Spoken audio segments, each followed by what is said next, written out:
Welcome to WMAR Classic Games from the Vault. I'm Sean Stepner. This week we're bringing you college lacrosse from 2001 between longtime rivals the Virginia Cavaliers and the Johns Hopkins Blue Jays. The series started in 1904. Hopkins leads the series with 51 wins, 18 losses, and 1 tie. Our announcing team will be Scott Garceau and Quint Kesnick. Enjoy the game. Sports presents the Toyota Lacrosse Primetime Game of the Week. The University of Virginia Cavaliers versus the Johns Hopkins University Blue Jays. Hi, everybody. We are under the lights on the Johns Hopkins University campus tonight. The Blue Jays up against Virginia. Scott Garceau, my partner, Quint Kesnick. Keith Mills on assignment, and he got the Terps into the Final Four. Way to go, Keith. Let's talk about these two teams. Hopkins, perhaps one of their biggest wins in years at the Dome in Syracuse. A win also for Virginia, but after a 3-game losing streak. Yeah, we have two teams searching for confidence, really at the opposite ends of the spectrum. Hopkins, an 11-10 winner at Syracuse last week. This is a team feeling great about itself. Virginia, they've struggled this season. They lost to Syracuse. They lost to Princeton. They're still looking for their identity. When you think about Virginia, one of the nation's best up front, and Connor Gill. Oh, Connor Gill, probably the best passer in the country. He's got x-ray vision. He finds his teammates. 3 goals and 14 assists on the season. For his career, he's got an amazing 51 goals and 84 assists. He's only a junior from St. Paul's. Good-looking kid, about 6'2", 190 pounds. He's the tri-captain and a real leader, regarded as perhaps the best player in the country. Well, with the Virginia offense sputtering, it's put a lot of pressure on a young defense. Tillman Johnson in goal. You talk about a guy who's been thrown to the Wolves, and that's Tillman Johnson, only a freshman from St. Mary's.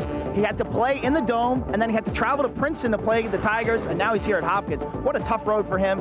6'1", 190, acrobatic player, all-state in the state of Maryland. You see his save percentage around 52%. Quinn, over on the Hopkins side, Eric Whedon showed the world he's more than a face-off guy, the National Player of the Week. For 3 years, Whedon, really regarded as a face-off specialist, scored 5 goals.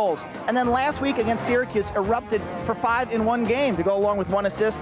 Whedon wins about 58% of his face-offs. He's scoring goals, and he's great on the ground balls. 326 career ground balls. The turf troll, 5'9", 195 pounds, from Levittown, New York. Unusual not to see Brian Carcaterra in goal. Tell us about the change. Well, Rob Scher, sophomore left-hander from McDonough School, has played very well. Against Princeton, he made 12 saves. Against Syracuse last week in the Dome, 15 saves. He's only letting up 8 goals against per game. 58% nearly. He's a left-hander, not flashy, but he's consistent, and they play good defense in front of him. All right, now you've seen some of the top players. We'll be back to take a look at the starting lineups right after this. It's Hopkins and Virginia coming up on 2 Sports. The Toyota Lacrosse Game of the Week, brought to you by Toyota, the right one for you. Wells Discount Liquors. Visit Wells for all your entertaining needs. Union Memorial Sports Medicine, outstanding in the field. And Bud Light. Make it a Bud Light. We're just minutes away from our opening face-off. Virginia at Hopkins tonight. Right now, let's take a look at Dom Starzia's starting lineup for the Cavs. Well, this is an offense that exploded last week against Denver. They scored 15 goals. They had been struggling prior to that. Take a look at the attack. Ian Shore from Boys Latin, A.J. Shannon, the lefty Canadian, and then Connor Gill from St. Paul's. We talked about him. The midfield, the first midfield, Billy Gladding of Gonzaga, 6 goals. Chris Rotelli, the best overall player so far this season for them, and then Hanley Holcomb. On defense, they've got a young and speedy core. Brett Hughes is a freshman. He's very quick. David Berman from Landon, and then Mark Kuntz, the junior All-American from Upper Arlington. And in goal, the freshman from St. Mary's, Tillman Johnson. Quint, Virginia's always played the up-tempo game in that 3-game losing streak. They only average 6 goals a game. What do they need to do to juice the offense? Well, I think they need to do well on the specialty situations, the extra man. I think they do need to generate some transition from playing good defense. And offensively, I believe Connor Gill's got to go to the goal more for himself, become more of a scorer and less of a passer. Well, your former teammate Dave Petramala off to a good start, especially with the win over Syracuse. Let's take a look at the SunTrust starting lineup for the Hopkins Blue Jays. Well, Hopkins, last week, they were really led by their attack and the fact that they really controlled the ball well. Guys like Bob Benson from McDonough, Connor Ford's only a freshman from St. Paul's, and Joe McDermott, a freshman. So it's a very, very young group on attack. The midfield, Matt Hanna, Connor Denahan, the veteran, and Tim Muir, who came back from an injury to play very well last week against Syracuse. The defense, this is really the strength of this team. This is a great unit. Brendan Shook, Sean Nadalin, and Brandon Testa, all 3 tri-captains, and in goal, we talked about him, the sophomore left left-hander from McDonough, Rob Scher. Now, my favorite part of the pregame show, Quint breaks it all down and gives us the Baltimore County Savings Bank keys to this game. Couple keys. First of all, for Virginia, I think it's real important for them to get the ball to Connor Gill. He's only taken 15 shots in 5 games. It's only 3 shots a game. And the confidence. Virginia, they've committed many unforced errors this season, mental errors. They need to get their swagger back. Avoid the unforced turnovers and just play smarter. Look at the extra man for Hopkins. Wow. Really struggling. Only 0 for 10, although opponents are 1 for 10. So that specialty situation really been interesting. And the shooting percentage, I think they need to improve. It's only 22%. Opponents are saving 66% of the shots that Hopkins throws at the goal. So the shooting for Hopkins going to be crucial. All right, Quint, there you have it. We're just about set for the face-off. Back, Hopkins and Virginia coming up next.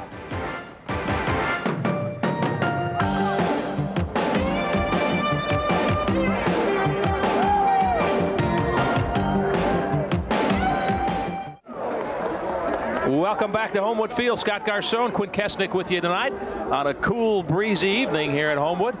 And facing off David Jenkins for Virginia against Eric Whedon, who had the huge game, not only in the X, but 5 goals against Syracuse. And a monster matchup, 2 of the best face-off specialists in the country. Jenkins, number 44 from Virginia, and Whedon. These guys have gone head-to-head now for 3 or 4 years. And the first possession of the game goes to the Cavs. That'll go back. What a pass. Connor Gill rifled that pass to Shannon, and it was a great pass. It hit him right in the shoulder, and either Shannon lost it in the lights or the crowd, but it went off his shoulder out of bounds. Just a laser of a pass. Didn't look like he had a good look at it. And you talked earlier, you played here a lot of years. Tough at night, right? Yeah, I think this is tough for the goalies here because there's no light behind the goals. And so as the ball's coming at you, you see the shadows. It doesn't really illuminate the front of the lacrosse ball. And I think overall we've seen higher goal-scoring games here at night. Well, Hopkins, loose ball now. Hustling after, it's Tim Muir, and he controls. Blue Jays very young up front with Benson, a sophomore, 2 freshmen, Connor Ford and Joe McDermott. This is a team that's really based on defense. They only scored 4 goals against Princeton and then 7 against Hofstra. To erupt last week with 11 against Syracuse was a surprise.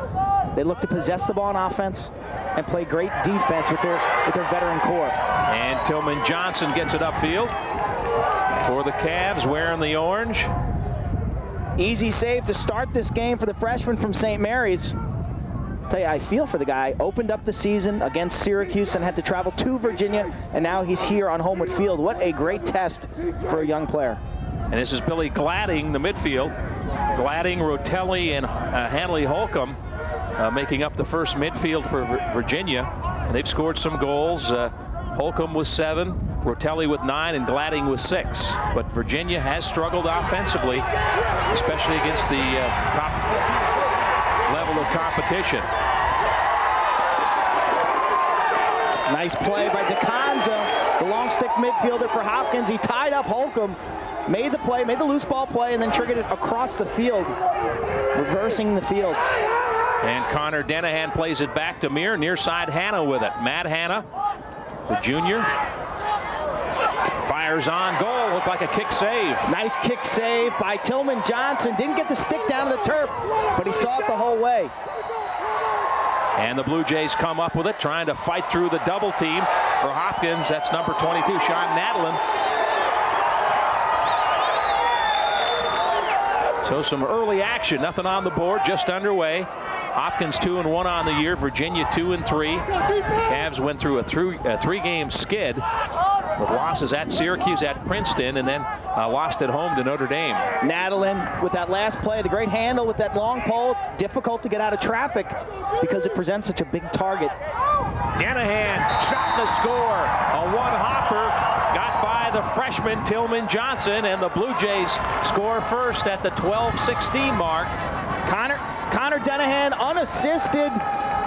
Credit Sean Nadlin for making this possession effective. He made the play at the midfield, and then Denahan comes in, a little stutter step, the straight overhand bounce shot, utilizing the hard turf, and he beats Tillman Johnson right-handed. Hopkins up early. The defense has really done a nice job. DeConza made a nice play, and then Nadlin made a good play. So Hopkins has had the ball on offense a bit more than Virginia. So the graphic 4th goal on the year for Connor Denahan, his 5th point of the year. He's got an assist to go with it.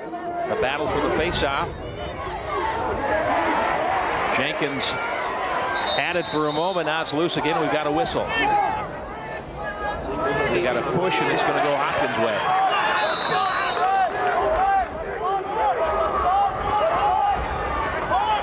It'll be interesting to see if the Virginia defense really presses out on Hopkins' attack. As you said earlier, Scott, they've got 2 freshmen, McDermott and Connor Ford. Right now, actually, they've got 2 sophomores and a freshman, Benson, Doniger, and McDermott. And they try to get it in the middle. We got a whistle and a push called against the orange from Virginia. Benson, after the shot was pushed on the far side, he might have stepped in the crease, but Virginia guilty of the loose ball push. Hopkins maintains possession. Joe McDermott back behind the goal, plays it near side. Ryan Quinn in at the midfield. Now this is Whedon, who had the terrific game at Syracuse. 5 goals. He had scored 5 goals in his first 3 years. And had 5 in that game. And there's Benson cutting across the middle and firing home with the left hand. And the Blue Jays have struck with 2 quick goals here at the 11:21 mark of the first quarter. Benson from Doniger. The play started with Whedon. He drew the double team, kicks it behind. Eventually Doniger feeds Benson. Watch the lefty cutting, using a little screen and a little pick, and he is money in the bank from close range. The guy does not miss. His 4th goal of the season. He's only a sophomore, not a flashy player, very consistent, and he generally catches anything you throw at him. Benson had the go-ahead goal, broke an 8-8 tie at Syracuse, gave the Blue Jays a lead that they did not relinquish. But what a game that was. And now it's 2-0. Hopkins coming out in a hurry, and Whedon with a hack. If you're Virginia, this is probably not how you scripted the first 5 minutes of this game. Remember, you're a team looking for confidence, and now you fall behind 2-0. If you're Dave Petromala and Johns Hopkins, you're very happy because you've managed to maintain that momentum that you garnered up in the Carrier Dome last week. This is Gladding, gives it up. Hopkins, 2 quick goals to get this thing started.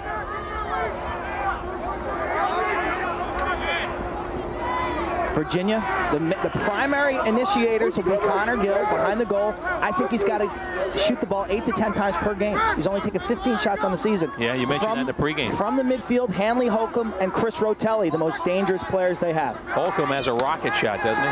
There's a penalty marker down, and the shot knocked down. We will see the Virginia extra man. It's going to be a Hopkins foul. Hopkins extra man defense. He's done a fine job so far this season. It's carried over from last year. They really spend a lot of time on the specialty units. Here's the foul. I think it's Tim Muir or Testa, 39. On the far side, it will be Testa. 1 minute slashing violation. This is a dangerous unit for Virginia. They have great stick skills. They have a couple guys who can really shoot from the outside very well. Holcomb and Rotelli, and then they're talented inside. Extra man offense for Virginia. They've converted 11 of 29. See the graphic there, just under 38%.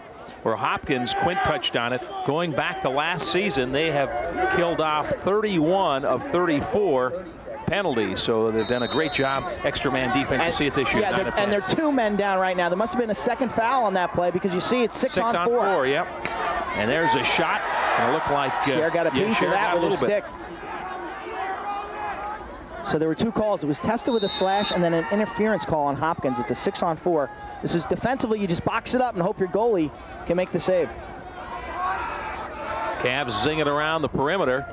Up on top, the left-hand shot and the score. Number 8, that's A.J. Shannon, his 7th goal of the year. So they take advantage of the Hopkins penalties, and it's a 2-1 game with 10:02 left in the first quarter. Virginia keeps it simple. The 23rd goal of A.J. Shannon's career. I mentioned it earlier. He's from Canada. He's used to shooting on the box goal, which is about 4 feet by 4 feet. And when you shoot on a 6 foot by 6 foot outdoor goal, you just see the net. And Shannon finds the corner. 7th goal of the season. Nice shot by the lefty, and give Virginia credit. They really kept it simple, just passed it around, high percentage shot against the lefty goalie Cher. That's a very difficult save for him. Quinn, he's another guy, and a nice job by Whedon as Hopkins controls the faceoff. Coming in transition. Looked like Virginia got a stick on that one. Doniger was on the wing of the faceoff. Remember, he's an attackman, but he made the ground ball play and just threw the ball. I guess it went over Connor Ford's head. Ford reacted as if he never really saw it. Looked a little strange, and we've got a timeout called. 9:51 to play in our first quarter. Hopkins with a 2-1 lead on Virginia. We're back right after this. Former Quint Kesnick classmate. Class of what year was that? Everybody having a good time. Bundle up. It's a cold night at Homewood. Looks more like a professor than a classmate. We haven't really touched on Dave Petramala much. Your former teammate who's come in here. His goal was always to coach at Hopkins, and he's here, and everybody's excited about him coming back to campus. It's a great fit. I think that's evident right from the start. He's brought in a staff solely of Hopkins alums. Seth Tierney, Bill Dwan, both from the class of 1991, and Howard Offit from the class of 1981. Howard played on 3 consecutive national championship teams, 78, 79, and 80. So Stars takes a timeout, worried about a call. Yeah, I think he was worried about a turnover. He had one of his long stick midfielders carrying the ball in the open field, about to get jumped by a Hopkins long stick, and so that's a possession-saving timeout. You said these coaches in our TV games will be a little quicker to call a timeout like that because they know that we're taking timeouts for TV, so that they can actually burn timeouts like that quickly, more quick, whatever it is, than they would in a normal game. What do we got here? Our viewer key of the game. Yeah, this is new. Pay attention here for a second. I'll explain this. It's the viewer key of the game. Send us your key to the game. Next week's game is Towson at Loyola, and we will, if it's the best key, we will run on the air. Include your name, address, and age. Send it to keys@digitallacrosse.com. The winner, the weekly winner, will receive an Inside Lacrosse T-shirt. At the end of the year, we'll pick a winner from the weeks, and you'll be able to spend the day with us at WMAR. The Hopkins Loyola game, we'll have you in the TV truck. Great. You can eat lunch with the staff. You get to meet Scott and Keith. So again, send your keys to next week's game. That's Towson and Loyola to keys@digitallacrosse.com. And if their keys are a lot better than yours, we'll eliminate you from the pregame show. I am looking for help. This is just an attempt to improve my staff. Now we can call the whole Baltimore community. The staff is growing. 2-1, Hopkins with a lead here in the first quarter. Virginia on the attack. Good defense, yeah. Yeah, you can see the quick double team on Connor Gill when he comes in front of the cage. He still manages to get off a pretty dangerous shot right there. He has the attention of this Hopkins defense, let me tell you that. Anytime he comes near the goal, he's going to be double teamed, which should open some other players up. And you saw Rob Scher just close down the near side on that shot from Connor Gill. Blue Jays make some changes now. Matt Hanna comes on as a midfielder.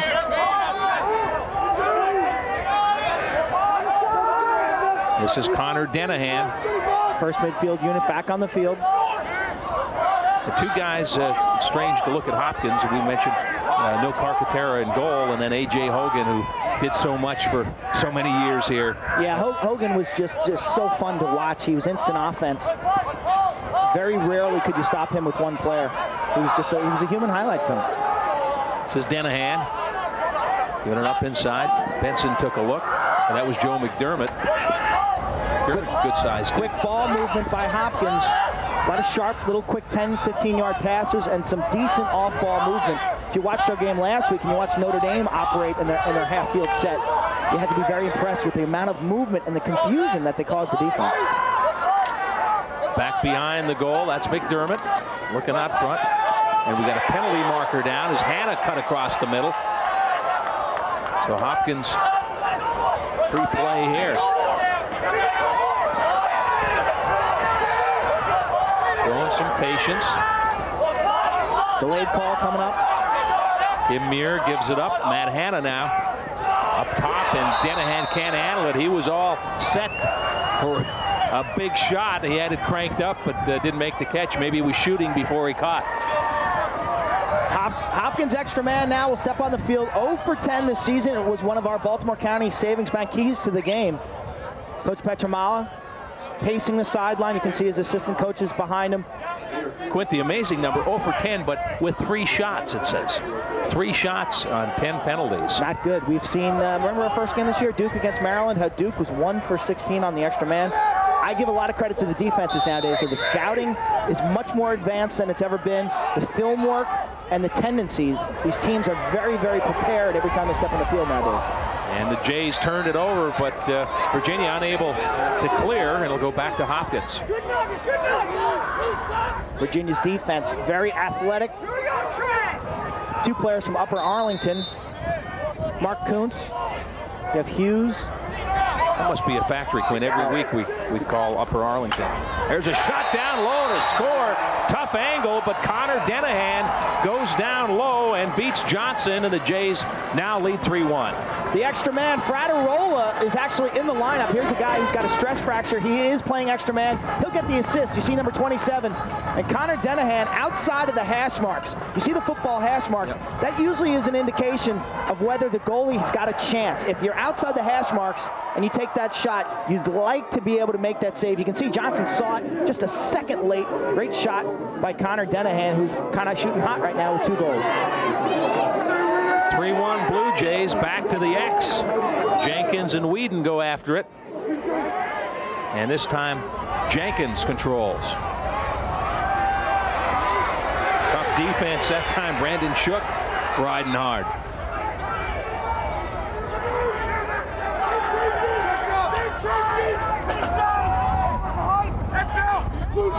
Virginia's taken 4 shots so far, really only 1 of any quality, and that was the goal by A.J. Shannon on the extra man.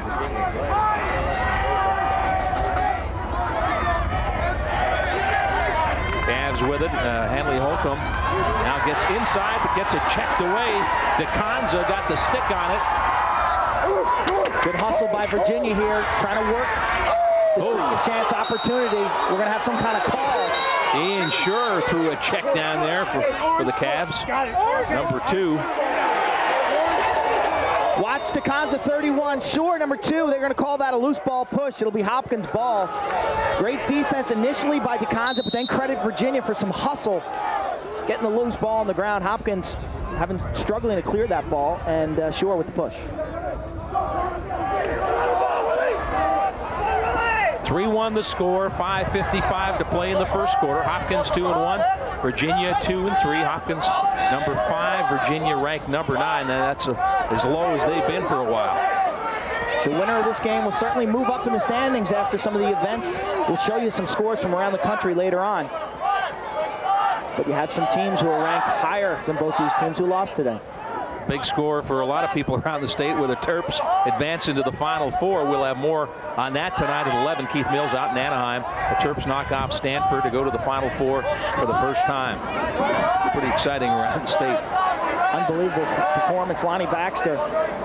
What a tournament he's at. And that defense for that stretch in that game.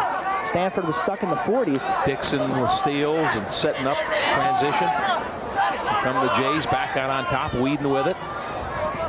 Spinning, firing, pretty good shot that time. Ryan Quinn with a move. Yeah, Ryan Quinn, who had originally came to Hopkins as a midfielder. They switched him to attack, and now he's back at his midfield position. He's also had some injury problems, but he's a talented player, and that was a nice quick shot, quick release. Give Tillman Johnson some credit for maintaining his focus throughout that little flurry. Jays sharp early on with a 3-1 lead, muscling inside. Doniger just kind of got caught in tight by the close defense as they collapsed on him. Doniger likes to throw the body, likes to play smash mouth lacrosse down low. He's a big kid. And he just leaned into Mark Kuntz. And that's one defenseman that you're probably not going to be able to run through. You're looking at about 400 pounds of lacrosse players there in front of the cage. You're talking 205, 205, 205. They're 3 defenders, so they've got some size. That's Will Quayle. He's the son of former Virginia quarterback Frank Quayle. Still broadcasts for the Cavs. A little over 4 minutes left in the opening quarter. 3-1 Hopkins. You'll notice Virginia's offensive set, how wide they spread the field. You can see the players really accentuate staying wide and spreading out the defense. Oh, good defense as Rotelli got his pocket picked. Playing defense on him was Pizer. And there's a hit out at midfield. Harned got dumped by Hanley Holcomb, but prior to that, Brendan Shook was taken down by a Virginia player directly in front of the official. And so Virginia's going to go to the box. Watch top of your screen. This is Harned getting jacked by Hanley Holcomb. A clean hit. Could qualify for the Under Armour hit of the game. Definitely an early candidate. We've got a timeout, 3:47 left. Hopkins on top, 3-1. Back to Homewood Field right after this. All right, our Warrior trivia question. Joe McDermott, the first Hopkins freshman attackman to start a season opener since '96. Who was the last freshman attackman to start an opener here at Johns Hopkins? Do we want to give hints yet? No, it's too early. Too early. 3-1's our score. Hopkins on top of Virginia. About 3:45 left in the first quarter. Blue Jays with possession. And the extra man. Yeah, extra man here trying to improve that 0 for 10 stat. There's a rocket shot that sailed up high. That was Adam Doniger. Doniger, a right-handed player. He's playing that left wing.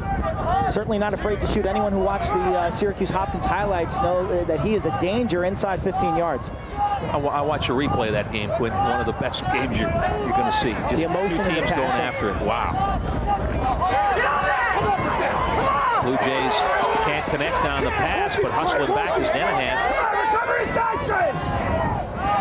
This is Muir. Pass inside to Benson and right out in front, and a shot and a score. Give the goal to Connor Ford. Benson with a nice pass, and that was your old tic-tac-toe. Oh, what tremendous passing by the Blue Jays. Up top, Timmy Muir slices the defense down to Benson, who's really known for his goal-scoring abilities, but he feeds inside to the freshman, Connor Ford. That was the pass that got things started. Right there, Tim Muir split the defense. Benson, Ford, money in the bank. Great passing on the extra man for Hopkins. Two local guys here, Bobby Benson from McDonough and Connor Ford from St. Paul's, the sophomore to the freshman. And Connor Ford's third goal of the year makes it 4-1 Blue Jays. And two extra man goals having come into this game. One of our keys, get that unit going. They were 0 for 10. Now they're 2 for 2 in this game. Penalty down. It's going to be against Hopkins. There's a shot and a score. So wait a minute, they're waving it off. Connor Gill put one in the back of the net, but it's not going to count. They're going to say the ball hit the ground and the whistle blew. So it was a delayed call against Hopkins, and the referee blew the whistle saying that the ball was loose. And so the whistle, on one of those delayed penalties, the ball hits the ground, the whistle blows. See if we get a replay here. Yeah, if we could rack that. I didn't see the ball I didn't see it hit the ground no. either, but it may have. They're closer to it than we are. Great example, though, of the shooting skill that Connor Gill has. Everyone talks about his ability to pass. The guy has an incredible shot. Here Let's see it if is. this ball hits the ground. This is Virginia on the 4-on-3 fast break. Well, it had to happen before that. Yeah. And you can just a see he clean just pass. blows the ball by Rob Scher, the goalie. There he is. So no goal. No goal patrol for Hopkins. 6 on 5 here. 4-1 the Blue Jay lead.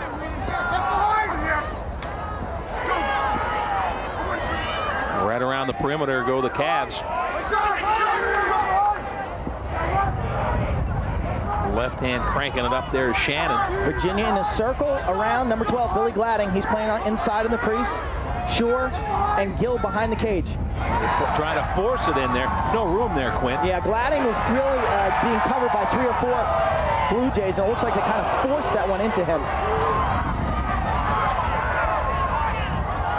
Virginia's got some really capable outside shooters, mainly Hanley Holcomb and Chris Rotelli. And check down is Gill, but right back on his feet. Another big-time matchup. Brendan Shook going against Connor Gill in that little series right there. And unable to handle it is Shannon, and the Jays come up with it. Penalties expired. Team's back to even strength. Got a 10 count coming up for Hopkins. Good toss up to DeConza. And the Blue Jays do clear. Hopkins will substitute on the fly right now. Look for him to pull it out a bit and get the right personnel. Defense came up big on that extra man. 3-goal lead for the Blue Jays.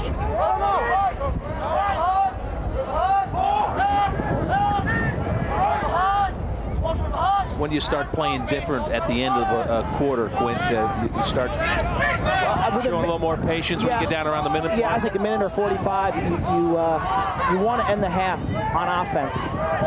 You know, a huge key, Coach Zimmerman used to emphasize the last and first minute of a quarter. If we can win that period of a game, you add that up over 4 quarters, that really adds up to a significant chunk of time. So don't give the other team a free shot here. Wow. McDermott took it up high, and then Ryan Quinn let loose. 39 seconds left. Pass right out in front. Oh. Benson was right there. Oh, and Benson got robbed. The second one, Benson redirected quickly. Tillman Johnson made the save, and then Benson was dumped in the crease. So 2 quick shots of Benson. The first of the left-handed variety missed the goal, and Hopkins triggered. Watch this right-handed shot and the save by Johnson. Look at him, how quickly he turned in the cage, and he was ready to make that save. Tillman Johnson, the freshman from St. Mary's in Annapolis. 19 seconds left, and good hustle. Diving for that ball was Kevin Boland. So Virginia dodges a bullet there. Some nice goalie play by Johnson. They'll try to work for the last shot here with 16 seconds to go. Yeah, 4-1 isn't great, but 5-1 would have been real nasty. 16 seconds. You see the time left up on the Wells scoreboard.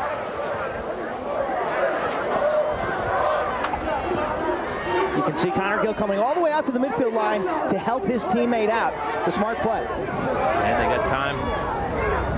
Well, now the ball checked loose, and that's going to do it. So the Hopkins defense, as you said, Quint, the strength of their team, and they've looked good in the first quarter. Hopkins with a 4-1 lead after one. Back to Homewood Field for the second quarter in just a minute.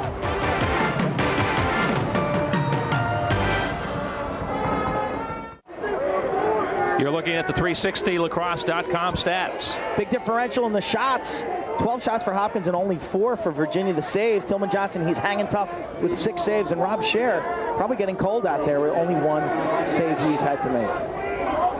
It's interesting, both these teams, Virginia's only averaging about 31 shots per game. Hopkins averages 33 shots per game. So Hopkins right now way above their average. They're looking at nearly a 50-shot game. Boy, you saw a wrestling match there. Whedon and Jenkins just muscling down low, trying to pry the ball loose, and we got a penalty marker down. Delayed call. Whedon loses it. Hopkins will go on the extra man again. So this will be their 3rd opportunity.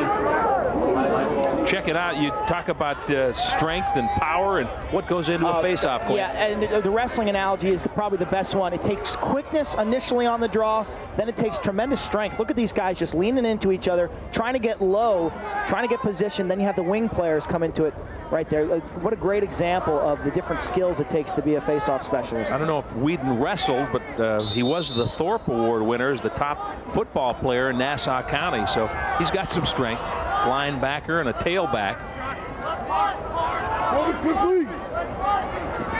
So extra man for Hopkins. They've cashed in on 2. There's a shot that sails wide. Rob Fraterola seeing his first action of the season. It's a good look. Fraterola, Hopkins was counting on him to be one of the real superstars of this team. Had a stress fracture in his foot, and he's gradually coming back. We didn't expect to see him tonight, but then told us shortly before the game he might see some Oh, there's a great save on a short hop. Blue Jays had a shot, and it's in the net. It's a goal, just a loose ball, garbage goal, but somebody got a stick on it, Quint. Tillman Johnson made the initial save, and it was a spectacular save on the bounce shot, but the rebound in front, the defense didn't check up. Watch it. Here's the outside shot by Fraterola. That is a high-quality save. Look at Connor Ford. He's just got too much time. Eventually, the 3 Virginia defenders take his body, but by then the ball was on its way in the goal. Again, the bounce shot, nice save. Defensively, you got to take the body, put down number 16 for Hopkins. They do, but it's too late, and you see the ball go in the back of the net. So give the goal to Connor Ford, and they're 3 for 3 now on extra man, right? After going 0 for 10. Here comes Virginia in a hurry. And a shot and a score right off the face-off. David Jenkins took care of it himself. This is where Virginia has really stung Hopkins in the past, directly off of faceoffs in the 1999 semifinal game at College Park, where they tied together 5 straight goals. And then last year, down in Klockner Stadium, Virginia went on a 7-goal run, really fueled in part by David Jenkins and their graduated face-off star from last year, Jason Hart. They can score quickly and they can score in bunches. Jenkins popped that one himself and took it in, beating Rob Scher. 5-2 the lead now as you go up close on this face-off. Whedon dives, tries to take it away from the Cavs and get hammered for Virginia. That was Justin Mullen. Doniger with the big hit, and we've seen him do that many times. Our halftime producer, Rick White, one of his favorites is Doniger for the amount of hits that he makes in each game. Rick White's one of my favorites. Isn't that ironic? I haven't heard from him. Usually he'd be in our headsets by now. This is Denahan giving it up. There's a shot and another save for Johnson. Benson got a stick on it but couldn't connect on the pass. Johnson. Some nice saves. Yeah, we have. He is hanging tough. And he is just getting pummeled right now with shots. Watch the hit. Doniger, number 25. Whack. Just decks Brendan Moeller to the turf. It's a clean hit. And then Tillman Johnson with a nice save. Another finalist for our Under Armour hit of the game. Doniger. Do you remember that hit last year against Loyola? Oh. In the lower right corner when he just jacked that kid off of his feet. What a great hit. That was an underarm winner before there was even underarm. Here they come. Right back at it. And there's a save.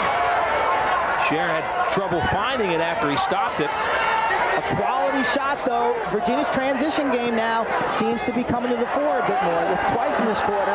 One time was Jenkins off the faceoff, and then the last time off of a inbounds clearing situation. They need transition to score 10 goals against this Hopkins defense. And they want it up tempo. I mean, that's their style, right? They've been struggling this year. I think they have the defense to get out and pressure this Hopkins attack, this inexperienced attack. But they seem content to just sit back. Blue Jays with a 3-goal lead, about 12.5 minutes left in the first half. Denahan, good look inside to Benson in the middle, and they didn't quite. That was Hannah, I believe. Nice little pattern by Hopkins. Denahan. This is the save by Scher. He took it off the thigh. That'll leave a mark. That will leave a nice bruise, especially on a cold night. Let me tell you, folks, this lacrosse ball on a cold night, you get it in a meaty part of your leg like that. Ouch, gosh. I don't even want to think about it. It's not exactly spring training with the Orioles out here tonight, is it? No.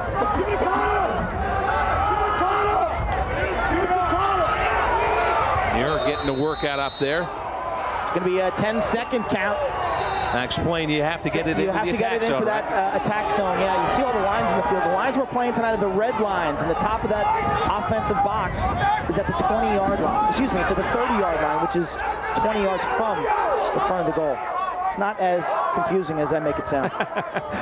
30-yard line, but 20 yards from the goal. I'm with you. You can really use the lines. The defenders will really use the lines to help them locate themselves. Because a lot of times when you're playing defense, you're not looking at the ball. You're looking at your man. And you mentioned earlier too about the hash marks, right? A guy weaving through traffic, shot on goal, and it's kicked out of there. Sensational move by Hanley Holcomb. He got inside, but he hit the post. He had Rob Scher beat. He's dangerous. Holcomb and Rotelli, very, very dangerous. Hit him right in the face! They've got good matchups right now. Hopkins does not have their best defensive personnel on the field. This is their first midfield stuck trying to play defense. Gladding with it. Plays it up top. This is Holcomb, noted for his hard shot. And a penalty marker down. And the fans don't like it here at Homewood. Matt Hanna looked like number 11, guilty of the slashing violation. Referees calling this game pretty tight. Now, we've seen about 5 or 6 penalties. This is where the players got to come together and say, hey, let's keep the sticks down. These guys are really calling a tight game. Virginia came in at about 38% on the extra man. 10:51 left in the half. And they've got a chance to cut the lead to 2 if they can cash in here. The main threats right now would be Gill and Rotelli on the near side, and then Shannon in the low far side. You see in the left-handed number 8, top of the screen. Gladding with it right now. Up top, this is Gill, the tri-captain.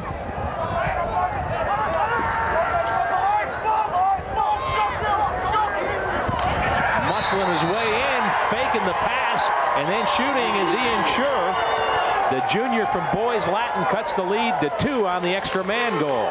Shore unassisted from behind the cage. He's playing a little game of cat and mouse with number 1, Brendan Shook. You can see Shook went halfway. Shore looked him in the eye, and then Shore right here, you can see them looking directly at each other, number 1 and 2.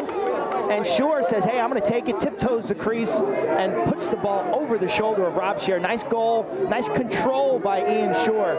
Quinn, what's your play as a goalie there when he's coming around the corner? Well, you need to hold the pipe, much like in hockey. You want to hold the inside, and your defense hopefully will come over and help you out and take away that far side shot by the attackman. If Ian reaches around Scher, you hope that your defender can get there and check his stick. That time, though, Shore just had too much time. A lot of control, a lot of poise in tight, because you know you're going to get rocked. Scher Against Scher. 5-3. Hopkins with a 2-goal lead, but Virginia picking up some momentum now.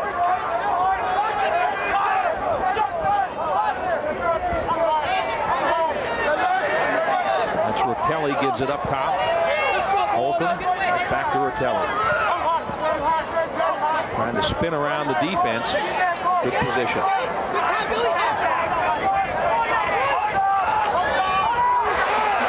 Ball knocked loose, and Blue Jays start up field. We got a whistle and a hold. We'll go back to Virginia. The little calls now in favor of Virginia. That's 3 or 4 small little calls. Those loose ball pushes, they add up. Got a TV timeout. 9:39 left in the first half. Hopkins up 5-3.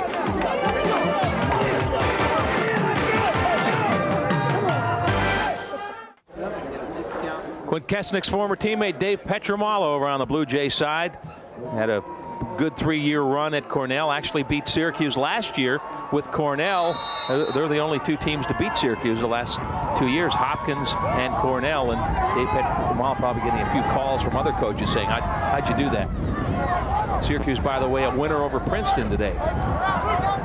5-3 our score.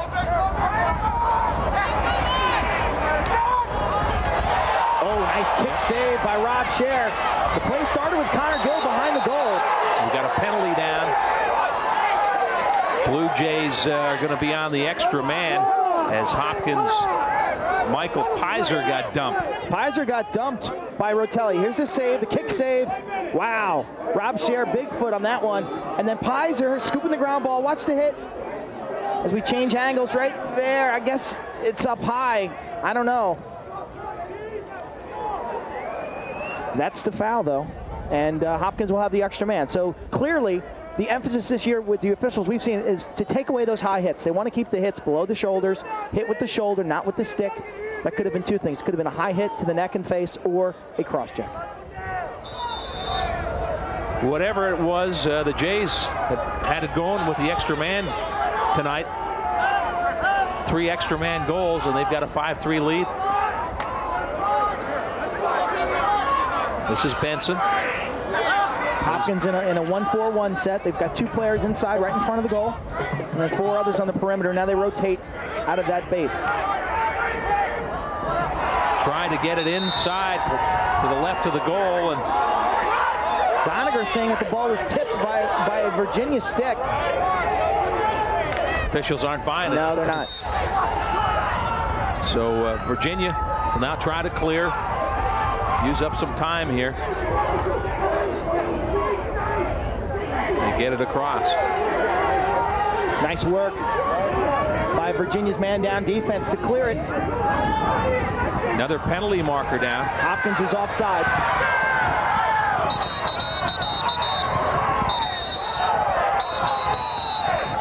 A lot of whistles going on over there. Brendan Shook kind of shrugged off one of the calves.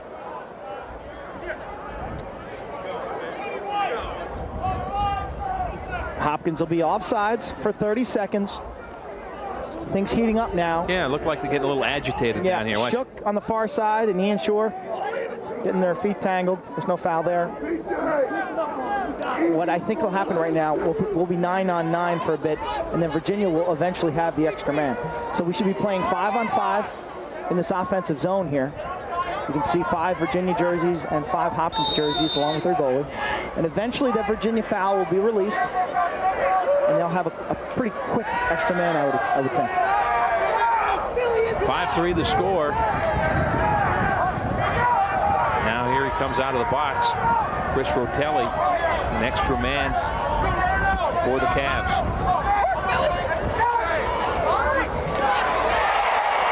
That one into the net on the near side from Connor Gill.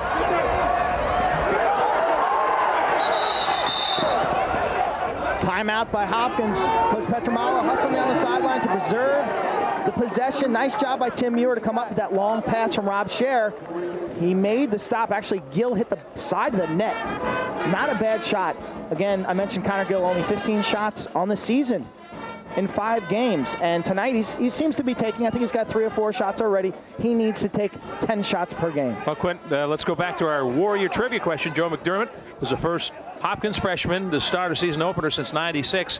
Who was the last freshman attackman to start an opener? Well, he's on the Hopkins sideline right now. Dan Denahan, number 42. They both wore number 42, although Denahan did not wear 42 as a freshman. You can see that's assistant coach Seth Kearney, Dave Petramala. Denahan, one of the all-time greats here at Hopkins. He's a member of the all-Hopkins team. And his brother Connor is obviously still a midfielder here. There's number 42. Joe McDermott wearing the number these days. As you look at Dom Starza, 3 of the last 4 ACC championships have gone his way. They won the NCAA title in '99. Now the Blue Jays have possession. 2-time coach of the year. I'll tell you, last year's senior class, just a real solid class for them. Whedon. Ryan Curtis and J. Joe Bear, Peter Ragosa, some leaders. And I think right now they're still looking for that senior leadership from this group. Whedon set a screen up high.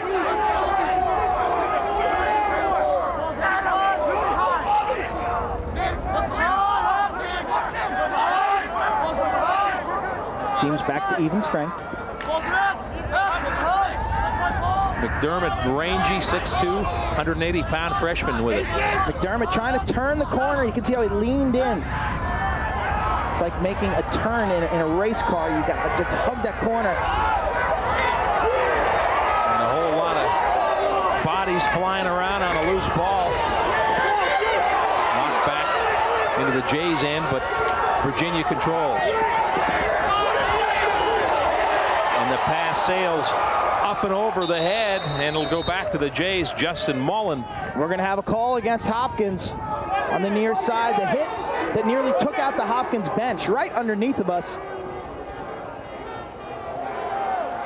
So Hopkins will be man down. We have seen quite a few penalties.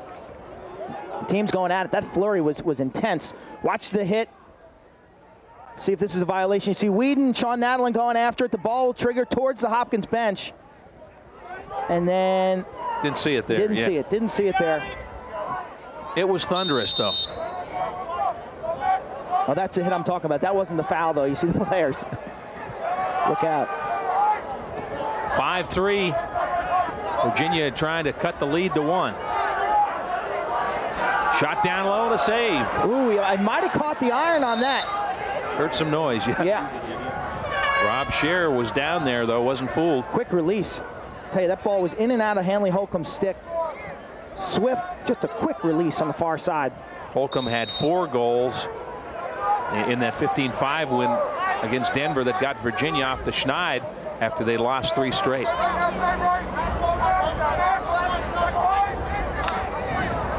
Fake the left-hander up top. That's Rotelli.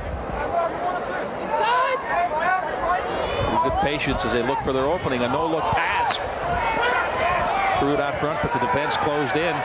This is a play-on situation because Rob Scher was interfered with, and that's why we're going to have a whistle right here. The goaltender, Rob Scher, had the ball, and it was a play-on interference call. Much like in soccer, a play-on call. You get a free pass. The pass fell to the ground, and so we have a whistle, and now it's a free clear. So in other words, they don't want to stop a break or a forward progress, and then if you get slowed down, you start. Exactly. Like in football, lineman jumps off sides, you get that free play. Sure. It's the same thing. And that's why Rob Scher, I think, was so aggressive with that outlet pass.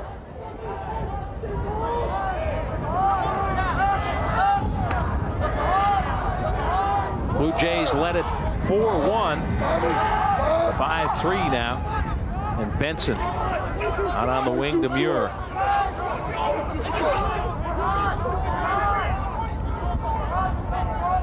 Set play here, Quint.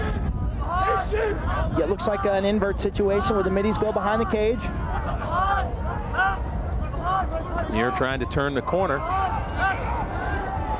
And throws into some heavy traffic. Guys trying to rake it. Finally grabbed by the pole for Virginia. There's a long feed and they connect. Mark Koontz. Koontz being hounded by Nadalin. And then a big hit from Koontz. Here come the Blue Jays. 4-on-4 here. Nice pick off. Good hustle right there. That's Brendan Moeller hustling back on defense. Great job. You can see his speed in the open field. Going to get his name in the program if he keeps that up.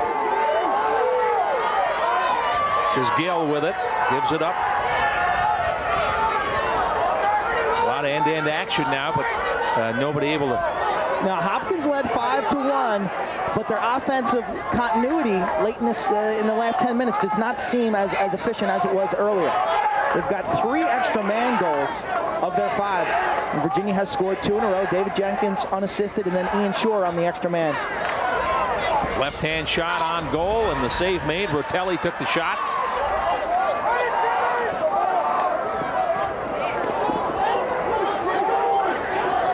Connor Denahan with it. There's a shot. Hustling after it in goal. Tillman Johnson. We're going to take a TV timeout. 3:54 left in the half. Hopkins still up 2, 5-3.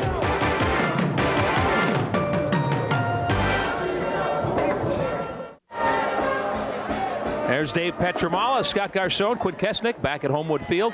Hopkins on top, 5-3. Our partner Keith Mills in Anaheim with the Terps tonight, where they have advanced to the Final Four. We'll have reports from Keith and the Terps tonight after the game on our Sportscast.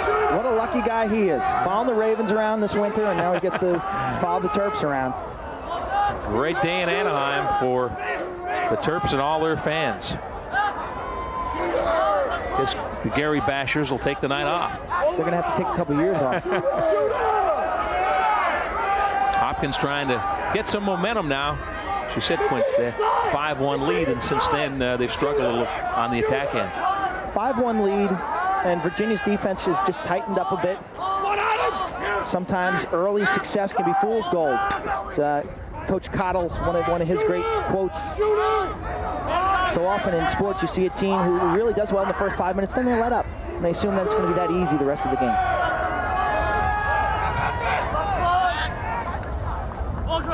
Patience now as they work it around. Joe McDermott. Up top, that's Quinn. Now Bobby Benson, the sophomore from McDonough. 28 goals and 4 assists for Benson last year as a freshman.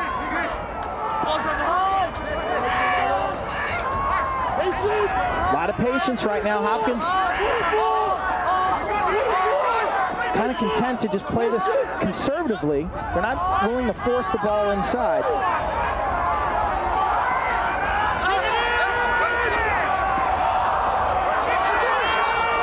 Doniger comes up with it. Look, try to get it to Benson, didn't connect, and here comes Virginia. In a hurry, Will Quayle. Got a timeout. A warding off call against Will Quayle. Credit Eric Whedon. Did he get a little chicken wing on him there? Yeah, he must have used that free hand. Blue Jays in possession, 1:49 left in the half. There's a shot and a score. So Hopkins with a penalty marker down. Hopkins gets back on the board. It looked like Joe McDermott on the far side. He got dumped for the flag. You can see the Hopkins team all huddling. Here he is. He'll feed inside to Benson, the one-touch left-handed. Man, Benson is so tough to cover inside because he never stops moving his feet. Benson from Joe McDermott. Benson second, and the lead up to 6-3 with 1:46 left. Some of the fans out here tonight on a cool night at Homewood Field. It's amazing, that little ward-off call, the failure to clear, and then that gives Hopkins that second chance opportunity. That is Dan Denahan right there in the khaki pants, clapping, pointing out there. And there was a flag after the play, so Hopkins now on the extra man. There'll be no face-off. Big turn of events here, Quinn. Yeah, big opportunity. They've gone a long time without a goal, a score, and now they go on the extra man. It's almost like a three-point play in basketball. Have a chance to double up here. It's a 6-3 lead. 2 goals late in the half would be big for the Blue Jays. Pass on the near side. That's Benson with it. Back behind the goal. Doniger fires. And I think Johnson got a stick on that one, deflected it wide. Blue Jays retain possession with 1:20 left in the half.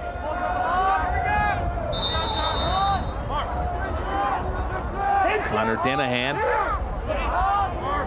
Benson looking out in front, and a shot and a score. Oh, that was pretty. Benson got it out front, and the easy goal for Connor Ford, but good crisp passing by the Blue Jays, and now they've stretched the lead to 4, 7-3. Here's another look. Benson looking right in front of the goal, and just a slam dunk for Connor Ford. Ford, the freshman from St. Paul's, and he'll be gaining confidence with each game. 5 on the season. That gives him the hat trick for this game. 7-3 Blue Jays, 1:13 left. Back to the X. Jenkins and Whedon. They've had some battles out there. This looks like another one. Finally raked up. Big hit there, and the penalty marker's down. Wow. Benson hustling from his attack position, stepped upfield, and kind of got him from behind and up high. Tell you what, Quint, these battles between Whedon and Jenkins, they're going at it. You can see they're two of the best. I'll tell you one thing, Scott, these guys are much bigger down here than they look upstairs, too. Be careful down there. You don't have that equipment on like you used to have between the pipes. I tell you, 10 years, these guys are like 3 or 4 inches taller on average. It's amazing. Feel like a midget. Big stop right now, 7-3. Hopkins with that last extra man goal. Virginia with an opportunity right now to stick one before halftime. 1:01 left in the half. Here come the Cavs. 4-goal bulge for Hopkins. They'd be happy to take that in at the half. Virginia could get a goal here, pick up a little momentum. You can hear all the communication from both benches down there, Quint. Yeah, a lot of movement on Virginia's offense. You hear him counting down the penalty off of Quint's mic down there. 4 seconds to go in the foul.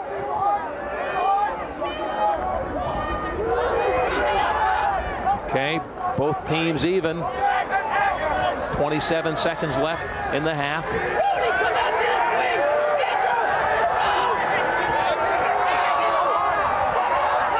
Virginia looking things over with 16 seconds, and then a strong move by Connor Gill.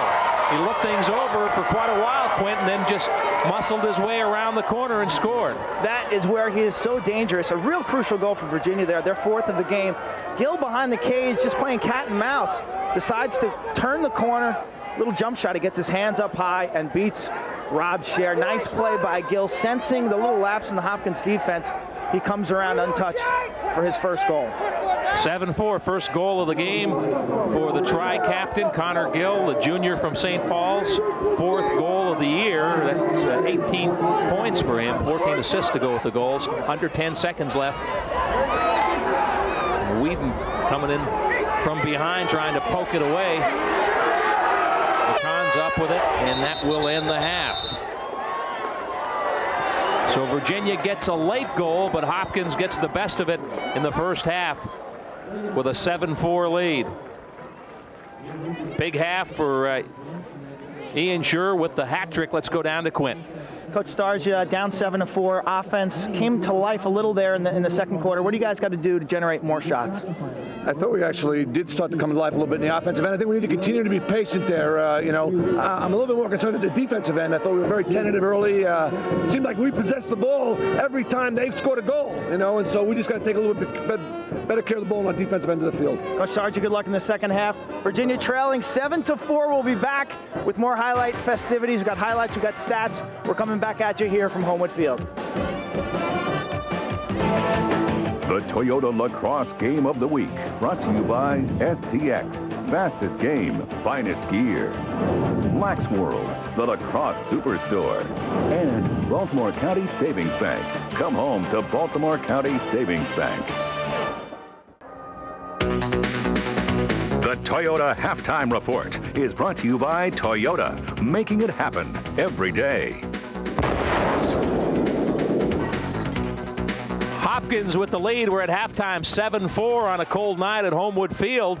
Our halftime feature tonight zeroes in on Dave Petramala, a great player here at Hopkins. He's come back to take over the program as a head coach. More from Rick White. When you think of lacrosse, the first thing that comes to your mind a lot of times is Hopkins.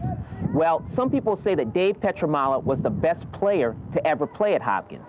Well, now he's back as the coach, and he's trying to bring back that Hopkins tradition. And no other lacrosse program has a tradition like Hopkins. 11 undefeated seasons, 29 consecutive NCAA tournament invitations, and a record 7 NCAA championships. The last in 1987 with the defensive All-American, who now, as head coach, wants to bring one thing back to his school. In 2 words, national championship. I really want to bring that back to Johns Hopkins. I want to bring it back for our fans. I want our players to experience what I experienced and experience the joy of winning a national championship. There is nothing like it. There was nothing that, everything paled in comparison in my lacrosse career to that. And he has had one heck of a career. Besides the national championship, Dave was a 3-time first-team All-American and Player of the Year in 1989. Then at Cornell was named Coach of the Year for the 2000 season. But being back at Hopkins is where he's always wanted to be. I'm very excited to be back. The decision to leave Cornell to come back to Hopkins was probably more difficult than most people could imagine, probably more difficult than I thought it would have been. It will also be difficult to get Hopkins back to where he wants it to be. But if anyone can reinstall that Blue Jay pride, it will be Dave. Matt Stoffel, first start in the Blue Jay uniform. You got nothing to be nervous about. Don't be afraid to make a mistake. I want the Hopkins name to be synonymous with excellence in all areas. Well, a nice look at Dave Petramala, the only person in the history of college lacrosse to be named both Player of the Year nationally and Coach of the Year. And Quint, you shared 3 seasons with him. He was a special player, wasn't he? Yeah, as a lacrosse player, now as a coach, intensity, commitment to excellence, and belief in hard work and the rewards that a team and individuals will achieve just through hard work. All right, don't forget to bring the hot dog up when you come back up. And some hot chocolate. Okay, this week's Union Memorial Sports Medicine Outstanding in the Field Scholar Athlete is P.J. DeConza. P.J. is a Johns Hopkins University junior, majoring in sociology and carrying a 3.65 grade point average. Union Memorial Sports Medicine congratulates Scholar Athlete P.J. DeConza for being outstanding in the field. All right, let's take a look at some of the Bud Light halftime highlights. Virginia. Now, this is a Hopkins goal right here. Firing down low on the bouncer. Connor Denahan on the near side. Well-placed shot. And then the Jays coming right back on a bouncer off the pipe. Fraterola with the shot. The rebound in front to Connor Ford. Virginia's defense is a bit late, and they get the garbage goal. You can see Tillman Johnson struggling to find that one as it rolls in the goal. Then Ian Schur, the junior from Boys Latin. Virginia came alive. They scored 2 straight. This one on the extra man variety. Ian Schur sneaking from behind the cage. they got a little momentum in that second quarter. And Quint was 6'3" Hopkins when Connor Ford finished off his first half hat trick. Connor Ford, the freshman inside, seems to have a real knack for just putting the ball in the back of the goal. So the biggest game for the young freshman in his college career, as we take a look at the 360lacrosse.com stats. Hopkins with a 2013 edge in shots. Anything else jump out at you, Quint? No, I don't think so. You know, the extra man, one of the keys there. The refs were really calling it tight, and I thought these teams kind of, got caught off guard with all the fouls there late in the second quarter. All right. Dave, your team up by 3 goals. What did you tell the guys at halftime? I think we lost our composure a little bit there in the second quarter, and we just have to regain it. And we walked in, we talked about that. You know, we just got to put away our shots. We feel like we gave them a couple of cheap goals. We give them 2 on extra man. We got to limit the fouls, 1 in transition. You know, so we just got to cut down on our mental mistakes and make them beat us instead of us beating ourselves. Good luck, Coach. Dave Petramala, the head coach, Johns Hopkins University. They have a 7-4 lead. We're coming back with the third quarter after this. The Toyota Lacrosse Game of the Week, brought to you by Warrior, the means to dominate. 360lacrosse.com, the definitive source. LAX World, the lacrosse superstore. And STX, fastest game, finest gear. 3 multiple goal scores for Hopkins in the first half. Connor Ford had the hat trick, and then Connor Denahan and Bobby Benson with 2 goals each. Benson also with a couple assists, a 4-point half for him. There's a lot of Connors out there too. Connor Gill with 1 goal. He scored the last goal for Virginia. They're down by 3. As you take a look close up, unmasked, there's Rob Scher. There's a lot of Connors, but only 1 Quint. That's all I know. We're ready to go. Second half face-off. Toyota face-off controlled by the Blue Jays. Eric Whedon. He won about 58% over his career. Whedon made an immediate impact when he was a freshman. I remember his first game.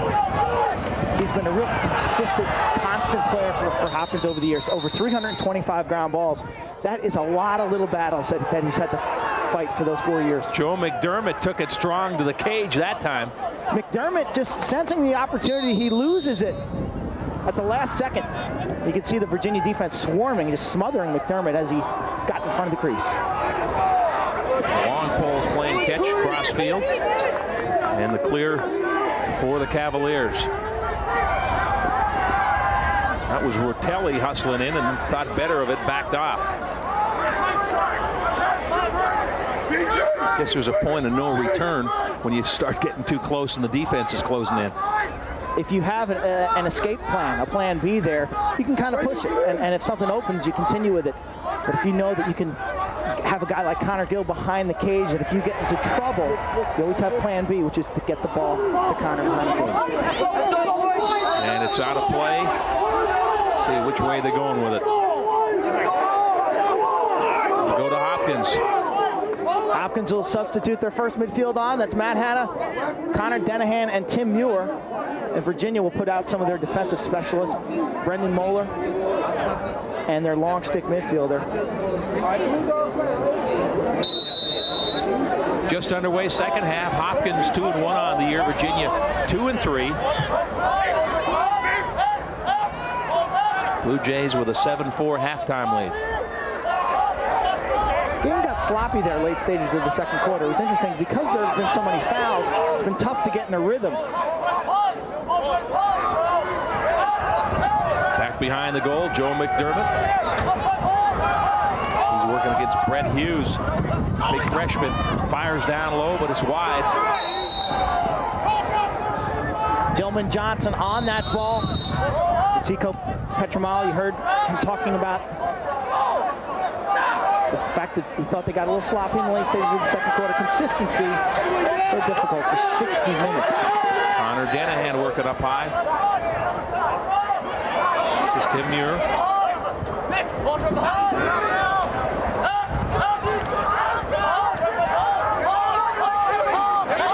Doniger gives up top.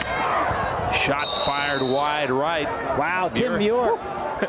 Little heat on that one, Quint. A laser from up top from about 15 yards. Missed the goal. Almost took out his teammate, Joe McDermott, behind the cage.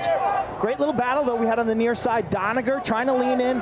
Again, testing Mark Kuntz. And Kuntz showing his mettle, showing his strength, not letting Doniger go to the goal. Good defense. Virginia forces the turnover, and here come the Cavs. Connor Gill to his midi, Holcomb. Virginia still below their seasonal average for shots. At halftime, they only had 13 shots.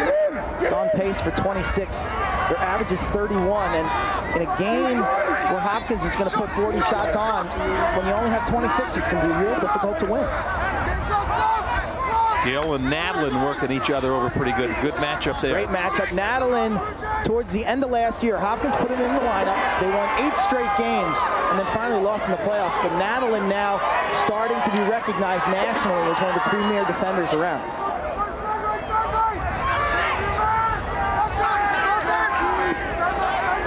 Three-goal lead for Hopkins. Early second half. Who's coming now? That shot bounces wide left. That was Rotelli again, the sophomore from Rumford, Rhode Island. 9 goals, 5 assists on the season. Quick overhand release. And that shot seemed to be traveling much faster than you think because he was on the run. Doubled over on Gill for a moment. Back to Ian Schur. Schur trying to muscle in, but Brendan Shook won't let him. How do they get that pass through nice there? Save. Gill, you see the confidence and the vision that he has, and absolutely no fear. He just jammed that ball inside, but credit Rob Scher, Hopkins goalie, came off of his goal line, really cut down the angle. Watch this pass inside, and it's moving. Shannon makes the catch, and Scher, look at him come off his line to block the angle. How many guys would even attempt that pass with? That's great. Confidence, trust in your teammate to be able to handle that kind of pass, and it catches the defense off guard because you really think you have your man covered, and next thing you know, he's got the ball in his stick.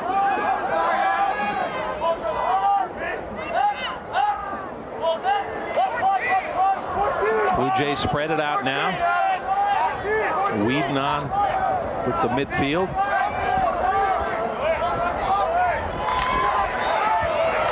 Inside. And took a pretty good hit just as he let the shot off was Ryan Quinn. Nice play by Kuntz, keeping that ball in bounds, controlling it. Oh, there's another nice play. Stripped him of the ball and his stick. That was Doniger.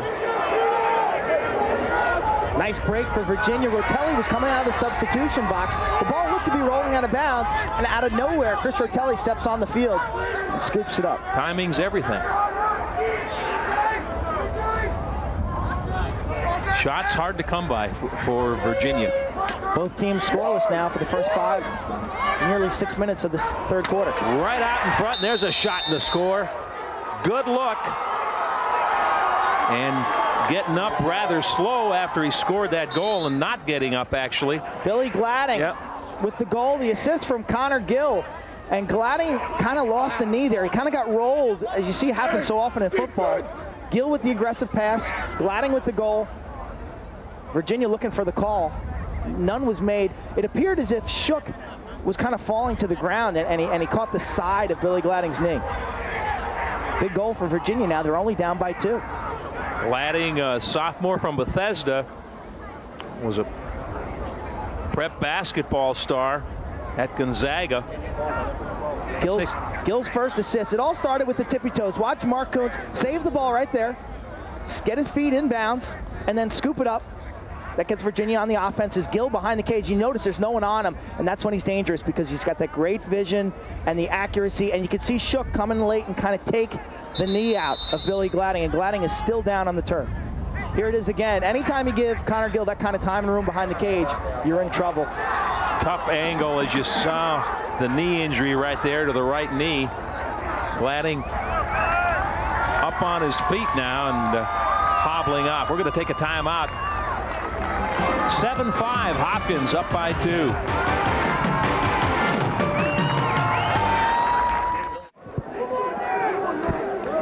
You're looking at the STX US ILA top 10 rankings. We're going to have some changes. Notre Dame and Princeton, number 1 and 2 teams in the country, both with losses today. I expect Maryland and Georgetown to move up. The winner of this game will move up. We've got 3 undefeated teams in the top 10 right now. Maryland, Georgetown, and UMass all remain unbeaten. And the Cavaliers control, but it's knocked loose. And Scher comes up with it.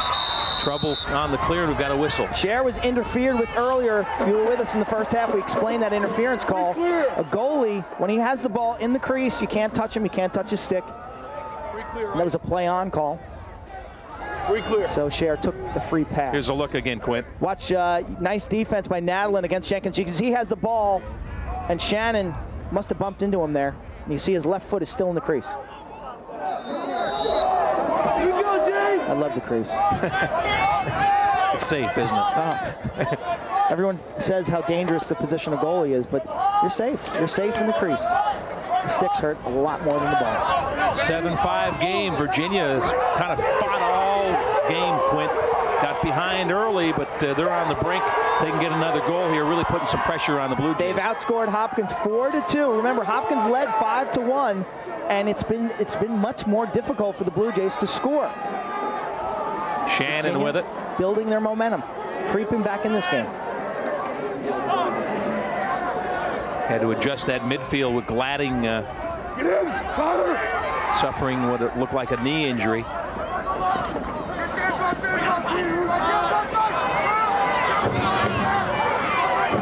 Scher gives it up. Shannon now gets the double team, hits the deck, ball is loose. Blue Jays up with it, and that's going to be moving pick against Hopkins. Second chance opportunity for Virginia. Connor Denahan would come up with this loose ball. Here's the loose ball. Denahan makes a pick, and there you can see Tim Muir make contact with the Virginia player, and his teammate had already gained possession, so that's interference.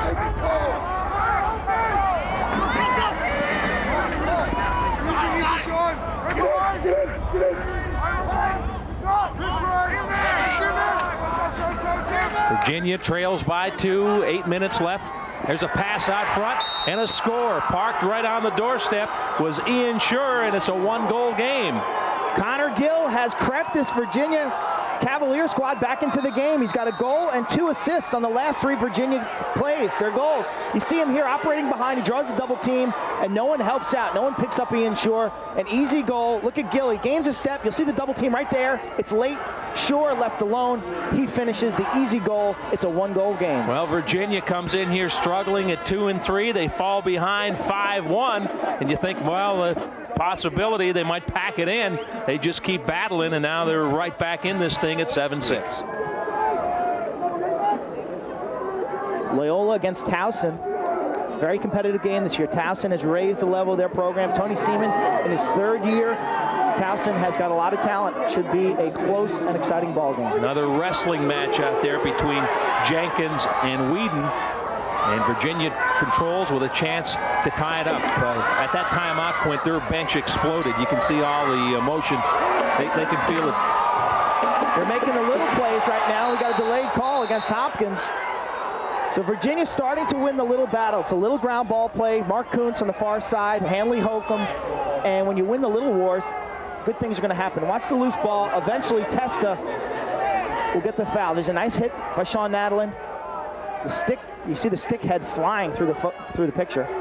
You notice a good hit, but Kuntz just kept his feet. Big, strong guy. Bounces 6'2", 205, an all-state wide receiver in Columbus, Ohio. If you're all-state football in Ohio, you're a player.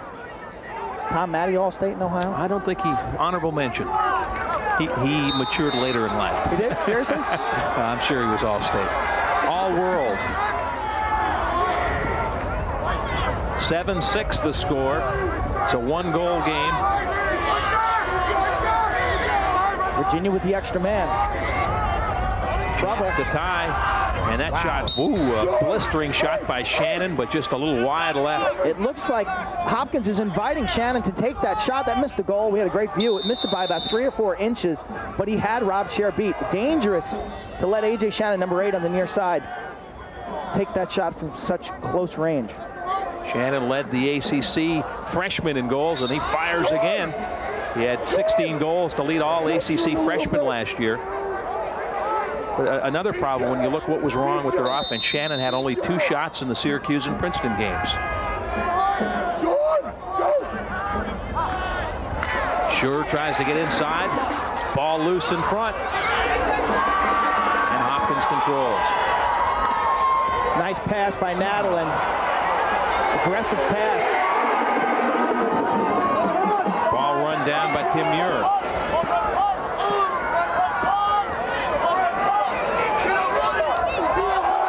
And that pass sails over the head of Ryan Quinn. Team's back to even strength. So Virginia, they got a couple decent shots. A.J. Shannon on that left wing with 2 good looks at the goal, shot the ball wide both times, and the penalty is killed. What does Hopkins have to do to get some offense going? Well, the key, they've scored 3 extra man goals out of the 7, and it's been the quick passing and the great ball movement. Most of their goals today have been assisted, and most of them have come from directly in front of the goal. So drive, kick the ball around, get 2 or 3 passes, and then look for the easy layup. How about Whedon? 5 goals against Syracuse. Really hasn't been much of a factor in the offense in this game. I think Syracuse, part of Whedon's success was that Syracuse really didn't account for him defensively. Now you see Virginia, they're quick to double team Eric Whedon. Yeah, you score 5. Here comes the double team on Whedon, as Quinn said. You score 5, they notice you, right? 7-6, about 5.5 minutes left in the 3rd quarter.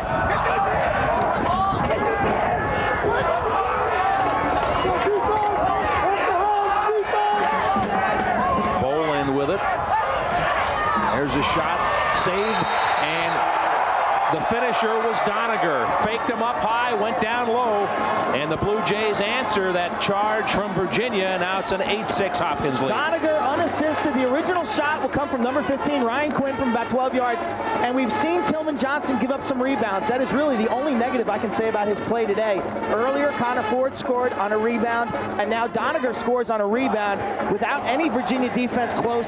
Doniger with the second little fake there and puts it between Tillman Johnson's legs, and you can see the frustration as a goalie. When you give up a rebound like that, you hope your defense is in position to take, to really account for that offensive player. And that time, unfortunately for Virginia, no one was on Doniger. Well, he had him dancing, didn't he? When you get in that close, you can only hope and throw everything you got at him if you're in goal. And try. The other thing you can try to do is take down, and this is going to get a penalty. A second flag. It's going to be probably a push from behind, and then a hold, or maybe even a slash. So 2 flags down, and Hopkins. Referee would then throw his helmet, or excuse me, his hat if there was a 3rd. Wow, Sean Nadalin just falls down, and I guess because he made contact with Connor Gill below the waist, that's going to be the first foul, and the second will be a slash right somewhere in here. There's a little Under Armour. Right there, you can see the second flag go up into the air. So you can see Connor Gill's impact. He's been involved in the last 3 Virginia goals. He's drawing fouls. He's making things happen. If you're going to be player of the year, that's the type of effort. 6-on-4 here, right? It's going to be another 6-on-4. So a 2-man advantage for Virginia. Blue Jays lead 8-6. 5 minutes left in the 3rd quarter.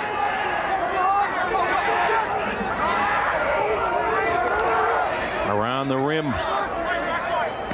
There's a shot again from Shannon, but a good save. Good save, rebound in front. And the Blue Jays come up with it. See if they can clear. Oh, great check by Ian Shore, number 2 for Virginia. Michael Pizer was making a beeline towards the midfield line. It looked like he had escaped and cleared the ball for Hopkins, and Ian Shore dove, totally sold out. Watch number 2 for Virginia. Just totally dive with that check. What a great effort that is. And if they get a goal here, somebody will score it, but that's what got it.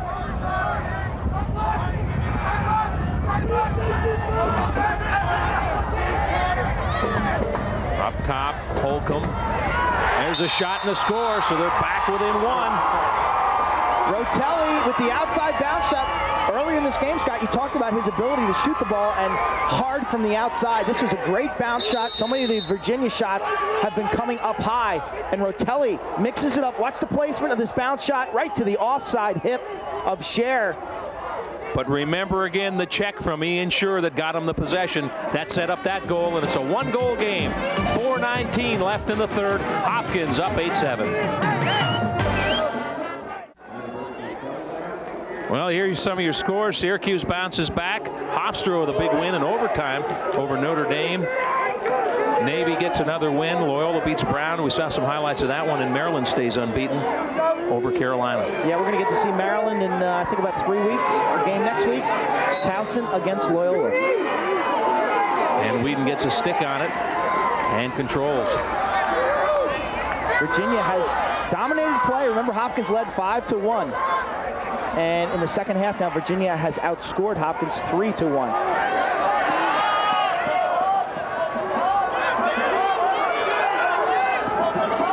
It's a series of runs, and Virginia are really applying the pressure. Haven't been able to tie it, but they've got within one a couple of times.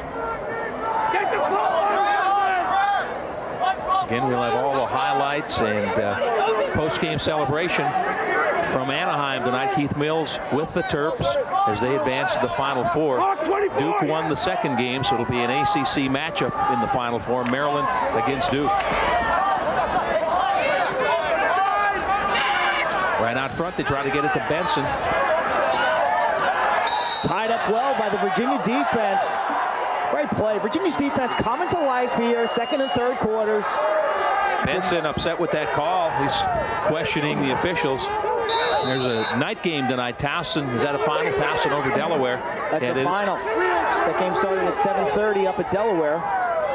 That's a league game. That conference, Towson's conference, though, they have a conference tournament. The winner gets an automatic bid to the NCAA tournament. Hofstra, Towson, Delaware, and Hartford. UMBC got a win today in the ECAC. UMBC played Penn State today. That's a good win. So this is Virginia looking to tie it up. 8-7 Hopkins. Very impressed. We've covered 2 UMBC games this year. Very impressed with their defense and their goaltending. Steve Kusa, the Smith, and Hester inside. It's a great unit. Gibson, I believe, had a hat trick for the Retrievers in that win today. Gill working behind the cage. Knocked loose. Big scramble, and the Blue Jays control. Shook gives it up. Hopkins has only taken 2 shots in the third quarter. Remember, at halftime, they had 23 shots. Right now, they're stuck on 25 shots. Doniger with their lone goal off of the rebound. It has been tough going for the Blue Jay offense. Connor Denahan, let's see if he can create some offense.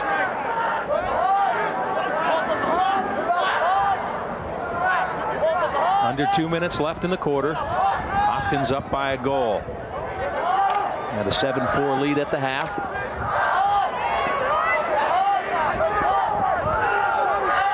Doniger gives it up to McDermott. McDermott, good defense on him by Brett Hughes. Virginia doing very well in their one-on-one matchups right now. Hopkins having trouble penetrating and drawing the double team. This is where A.J. Hogan used to be so valuable in this situation. Tim Muir, good look to Benson. Will back it off. Gotta come to that one. Doniger with a shot. Good save. Tillman Johnson pumping his fist after making that save.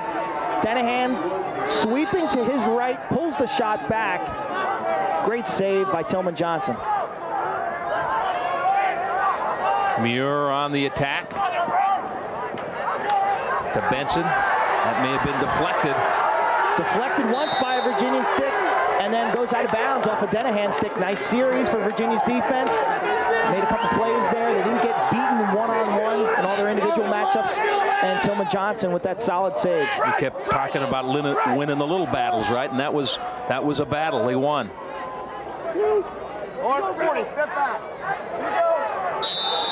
Under a minute left in the quarter now.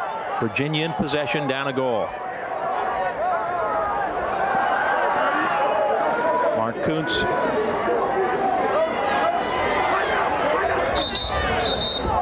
Virginia is forced to use a timeout. They're looking straight into the face of a 10-second count.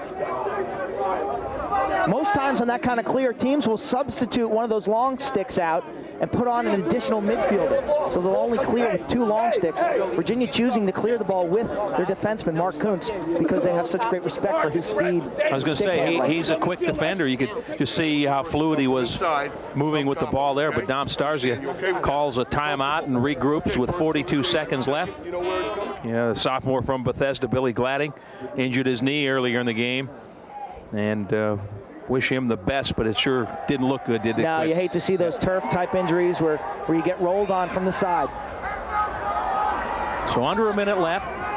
Virginia with the possession, trying to tie it up.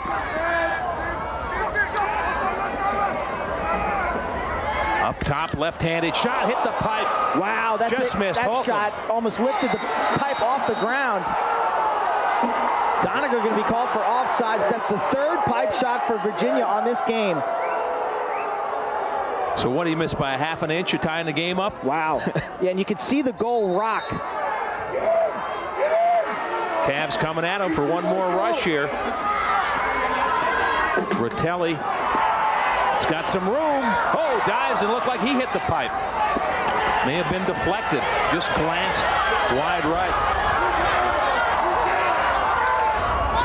And that is the end of the 3rd quarter. So hang in there. Should have a good 4th quarter. Hopkins and Virginia going at it tooth and nail. The Blue Jays with an 8-7 lead.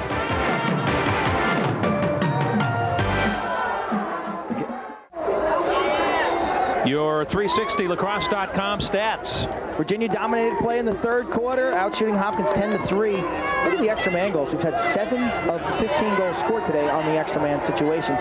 We talk about the importance of those specialty units and their impact really sometimes just really determines the winners and losers of this game. Whedon juggling his stick. Baton twirler, Eric Whedon. The extra man, something totally different for the Blue Jays because they hadn't scored with the extra man and they hadn't given up hardly anything on the extra man coming into this game. 0 for 10 and their opponents were 1 for 10. 1 goal game as we start the 4th quarter.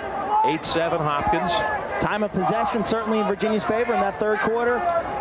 David Jenkins at the face-off X has gotten a bit hot and they're winning the little ground ball wars. This is Gill. Look out when he... See his head is up. He's got that long neck and great vision. His eyes are always on his teammates. So he can put pressure on his defenseman while still seeing the field. It's like a point guard in basketball. He goes to the hoop, controls the ball, it sees everything around him.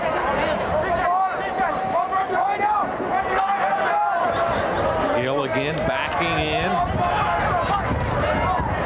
Threw an off-balance shot that time. Good defense. Just didn't allow him to get much on that shot. In our pregame, you remember the highlight we showed you of Connor Gill against Syracuse. That same move, but he jumps up in the air and shoots it right-handed. That time he tried to mix it up with that backhand shovel shot. Nadlin hanging all over him, too. Hopkins has been a 4th quarter team all season long. Wow. You could hear that one. And the ball rebounds all the way to midfield. Nice hustle by Bobby Benson, chasing it down. Take a look. Another pipe shot for Virginia. Unofficially, that's their 4th or 5th. Watch it through a mass of bodies. Little screen action there. The left-hander Scher. Rob Scher a little late, and Virginia, how many times are you going to hit the post in a game? Wow, 4 or 5 direct pipe shots. When they go down the other end, when you're in goal, you turn around and give that pipe a little kiss. You hear the ball hit the post, and then you kind of wait. If the crowd cheers, you know the ball went off the post and into the goal, and if there's silence, you're digging it out. You're like, yes, that's great. Didn't go in.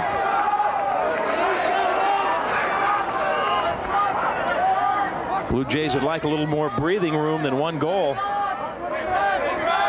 Need to refine their offense. They're only going the second half. Doniger on a rebound. Remember what kind of a fluky garbage goal that was. They really have not had much of an offense here in the second half. This is Muir. Crossfield pass. Back to the top of the box, and Hannah. Virginia's done a great job guarding the inside, the interior, where Hopkins likes to get their goals from. A lot of ball movement, and then eventually it'll come inside to a guy like Connor Ford or Benson. Connor Denahan. Kuntz picked that right out of the air into his stick. Great play. He's been impressive. And here comes Virginia looking to tie.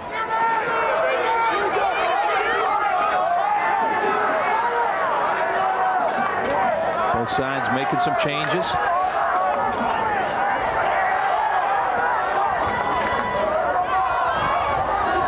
Holcomb to Ratelli. Gill working back behind the cage, gets a little space and fires. Nifty shot, not the fastest shot, but he just tried to put it far pipe as he kind of dove around the cage. Gill's impressed me here in the fourth quarter. His endurance, absolutely no signs of being tired in any regard. He seems focused, he seems energetic and ready to go to the goal. How about Brandon Shook playing some defense right there? Well, you talk about Connor Gill, that's Shook. And some help from his friend Sean Nadalin, the tri-captains for Hopkins. Shook, Testa, and Nadalin, all three defenders. We're talking about Connor Gill, the first freshman ever to be named most outstanding player in the NCAA championship game in '99 when Virginia won the title. So he grew up in a hurry. That's what I was talking about, Hopkins in the fourth quarter. They've been a fourth quarter team, outscoring their opponents 10-4. They trailed Syracuse last week 8-6 and rattled off 5 straight. They played a decent fourth quarter against Princeton. They trailed Hofstra by a goal, 6-5. Scored 2 unanswered goals to win that game 7-6. So they have been in tight games and they know how to come back, and they've been a fourth quarter team. Eric Whedon. Talk about an Iron Man, right? Taking draws, playing the midfield.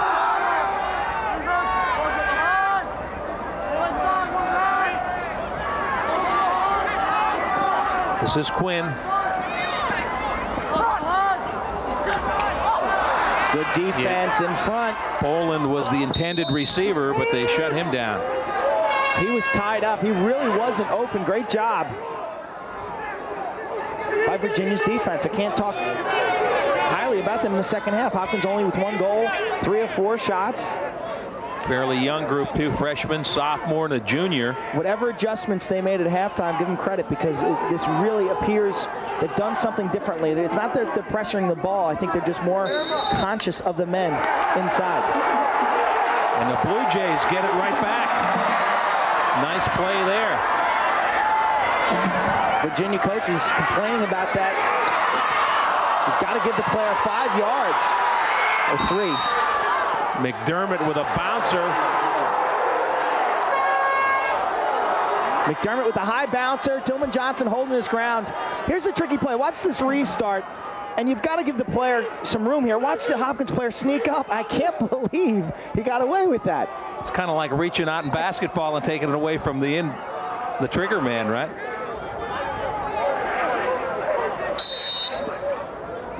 What you're saying is that probably wouldn't work every game? No, usually the referees are, take a step back, son. Take a step back, son. And that was Benson. DeConza working hard, trying to get it for the Blue Jays. Breakaway. And a great save. McDermott stopped by Johnson, point-blank range. Momentum-changing save there. The kick saved by Tillman Johnson. He's fired up. Little call against Hopkins. It'll be Virginia's ball, the save of the game. Gotta like the way the freshman Johnson plays with emotion, Quinn. Watch him. He just gets the kick right there. Very common. McDermott didn't give enough fakes. You see McDermott looked low and shot low, and Johnson read it. Deception so important on those one-on-one shots. That was freshman against freshman, and Johnson got the best of that one. Still 8-7 Hopkins. Under 10 minutes now left in the game. Talked about Johnson's ability to make the acrobatic save, and that's what we mean right there. You use the body, flair for the dramatic, huge momentum turning save. Save of the game candidate, right? Play of the game. Virginia can score in this possession here.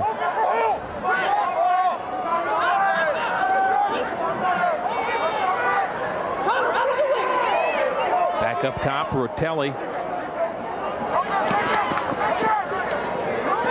Oh, good look in front. Had a man, but they couldn't connect. Trying to get it to Shue. Corey Harned, good wheels. He's running into trouble, though. Got it back and then lost it again. Boy, they're going after it now. This game's on the line and both teams playing hard.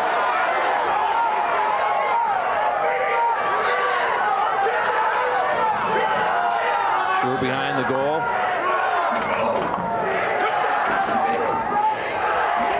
Haven't seen much of Shannon for a while. He was firing at will for a while for the Cavs. This is Moeller taking a turn at the offensive midfield. Virginia kind of patient right now. They're getting the right personnel onto the field.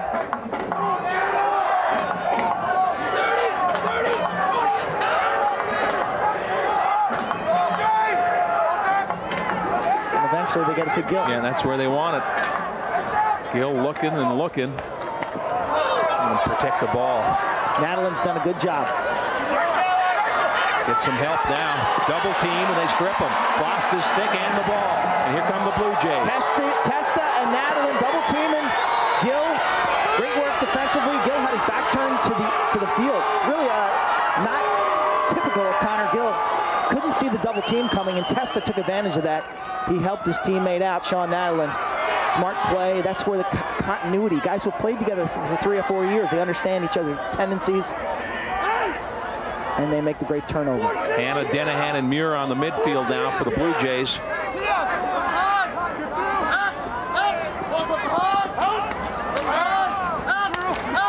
Doniger driving to the cage, gets stripped from behind. Hannah had it, lost the handle. Kuntz with a strip. And that was the diving Mark Kuntz. We got a time called, 7:22 left. Hopkins 8, Virginia 7. We'll be back at Homewood right after this.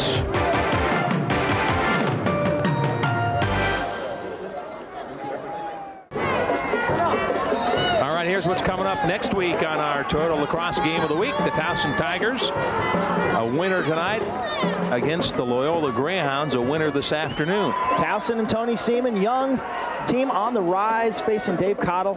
His great squad offense, Gavin Prout, Sullivan, Horsey, Brundage, talented group. So Hopkins in possession, 7:22 left. They've got a 1-goal lead, 8-7.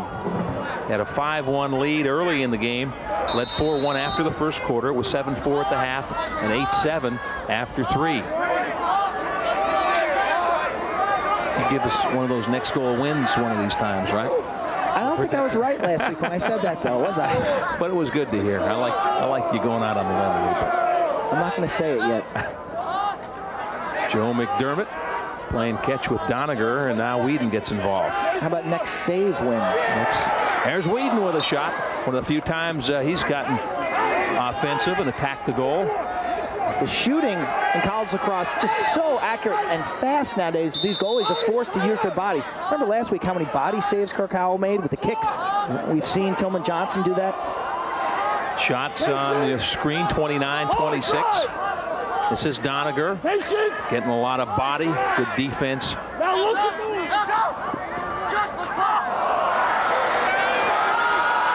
And the Blue Jays turn it over, so Virginia. McDermott threw that one to the referee. We saw that happen last week. You see Coach Petramala, he's got the different defenses in his hands, those cards. Visual communication, when things get loud, so tough to verbally communicate. And if you listen to his voice, most of these college coaches, the voice is just shredded. Well, when Coach Starza came over at halftime, you could tell he'd been working it.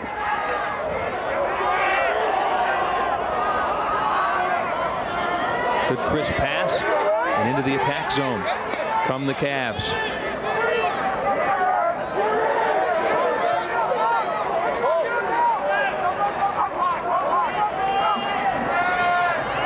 There's a shot, bounces wide. Chris Rotelli and Hanley Holcomb. That was Rotelli on the far side, shooting for the corner. He knew he had the backup, not a bad shot. Kind of reminding the Hopkins defense, hey guys, you know, you might want to double team me a little. Don't fall asleep. Right? Holcomb and Rotelli, they're just very scary up top because they're quick, generally pretty accurate shooters. This is Holcomb. And loses his balance. Now gets some pressure from the defense. A nice work by P.J. DeConza. And somewhat of a late hit and a flag as Ian Schur threw his body. Unfortunate for Virginia. Watch DeConza, number 31, doing an absolutely frightening job against Hanley Holcomb. Takes the ball away from him twice. There's probably a loose ball push against Nadalin. Then there's the foul. It's the old buddy trick where you get on your knees behind the guy and push him. See if the refs sort this out. There may be an initial foul on Hopkins. That push right there, and maybe even a slash on Nadalin. One thing we know for sure is that Ian Schur is in the box. Very well said.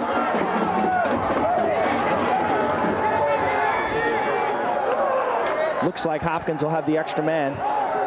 And they do. They send out 6. Virginia has 5 in front of their goalie, Tillman Johnson.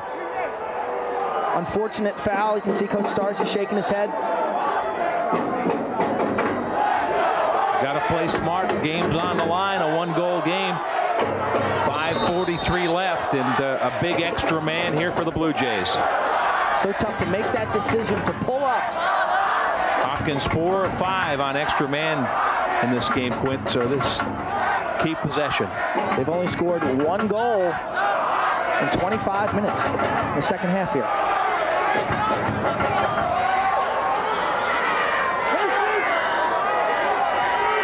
Just kind of zinging it around the perimeter so far. Muir with it. Near side, Dinahan. Looks like they're kind of gearing down here a bit. They're being very patient. Fraterola off the bench. The only action he's seen is on the extra man. Remember, he's got that stress fracture. On a cold night like tonight, I think it's got to be difficult to come off the bench. Sitting that long, in this limited role. Muir thought about it. There's a shot up high. Blue Jays, Rob Fraterola took the shot. Trey Whitty, long stick midfielder, number 15, with his stick, getting a piece of that shot and forcing it way over the goal. And the penalty has expired. And a bouncer deflected up high. Connor Dinahan with the shot. It might have hit the post because Johnson didn't run around and bounce up and down like it had hit him. It may have hit off the iron. Blue Jays retain possession. Both teams at even strength now. See if Hopkins tries to freeze the ball here. There's 4 minutes to go in this game. You want to get the right personnel on the field. Fraterola will come off. Matt Hanna will come in on offense. Virginia now has to stretch their defense a bit, try to generate the turnover. Dinahan right back to Benson. Blue Jays showing some patience here. We're under 4 minutes now. When the nice pick off Coons. How many times? 2 or 3 times. What a spectacular game he's had. Mark Kuntz, one of the best in the country with the long pole. Now Virginia looking to tie. Gill takes it back deep. Comes near side, Rotelli. Rotelli, Holcomb, and Ferrone, the midfield. Shannon, Schur, and Gill down low on attack. Shannon gives it up to Connor Gill. Talk about an important possession. This is Rotelli looking for the shot. Now backs it off. Thought he was going to let it go. He had it loaded. Rotelli ridden behind the cage, near side, Schur.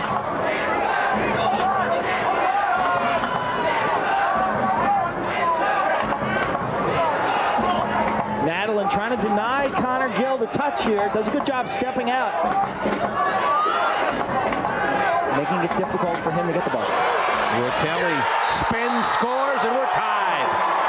Chris Rotelli, the sophomore from Rumford, Rhode Island. Wait a minute. The goal's going to count. Goal count. We're tied up at 8. This is the first goal in the 4th quarter. A little inside roll. Rotelli bounces the ball past here. Here it is. He rolls. The help is late. straight overhand between the legs. Great move by Rotelli. Virginia has tied it. We'll be back right after this.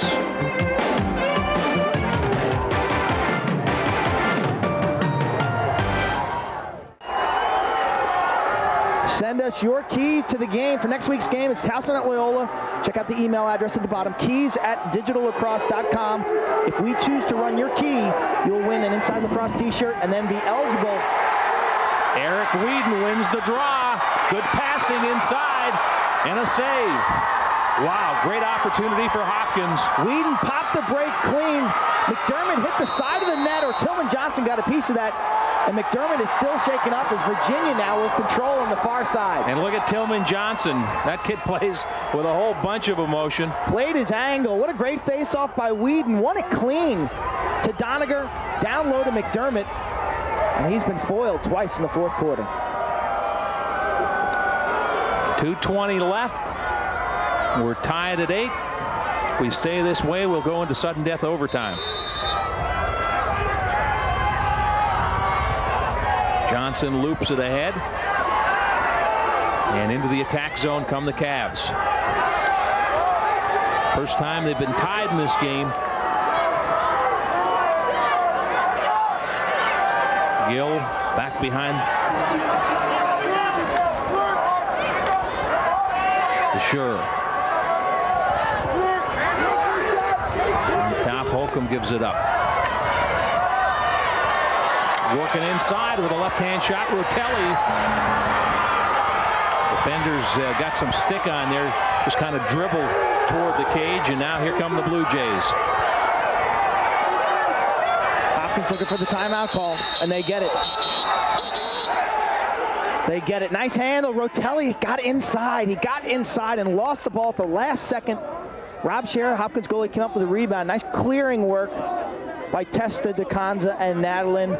Petramala uses the timeout, and Hopkins now 1:31 to go. They'll go on the attack. Basically, you're drawing X's and O's here and deciding what you want to do, right? Drawing X's and O's. The same type of situation happened in the Hofstra game. 1:54 to go. Hopkins called timeout. They put in a play where Whedon dodged. He drew the double team. They kicked it behind to Benson or McDermott, and then to the far side, the ball reversal to that man right there. That was Adam Doniger. He scored the game winner against Hofstra. Let's look for a similar play. Go in the huddle. Let's hear. Once around, we dodge to the wing. Try to get Weed for his short thing with man. If it's not, we're going to go 14 follow after we work it around. I want Denahan up top. Weeds, in the zone, 14 follow. All right? All right, we couldn't hear it up here. Maybe people at home heard something, but I didn't hear the magic play. Did you, Quinn? I didn't hear the magic play. That was Seth Tierney, the offensive coordinator, nephew of Bill Tierney of Princeton.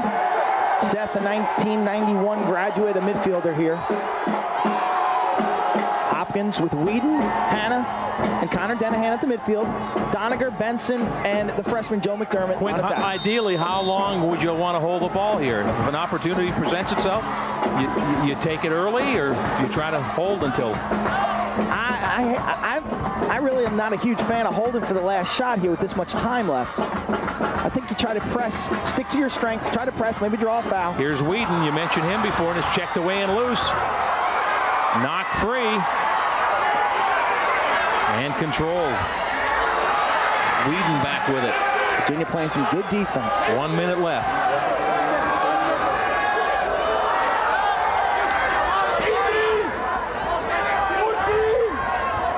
Around the perimeter to Denahan. Keep an eye on the time left there. Upper left-hand portion of your screen. 45 seconds. Connor Denahan in some heavy traffic. Triple teamed. And guess who comes up with it? Mark Kuntz. He has been everywhere. Virginia in transition. And they're going to. And they call timeout. So Denahan going to the goal for himself. Got triple teamed. Loses the ball. Virginia, they'll get a last shot to win this in regulation. Emotionally, you look at the two teams now. Well, if you're in the Hopkins huddle now, you're talking about defense and what you're going to do with Connor Gill, because everything usually comes off of him. 30 seconds is a lot of time. Don't rush it. Get something good. What do we want? We'll go that hero play, all right? We got Hanley, Chris, and Roney, you're out there. 2 short sticks on the wings. Connor Gill's at X. We're in the open set, all right? We swing it to the your opposite, your strength. So Chris Rotelli's on this side, far side, over on that side of the box. Split left to right, go underneath, see Gill.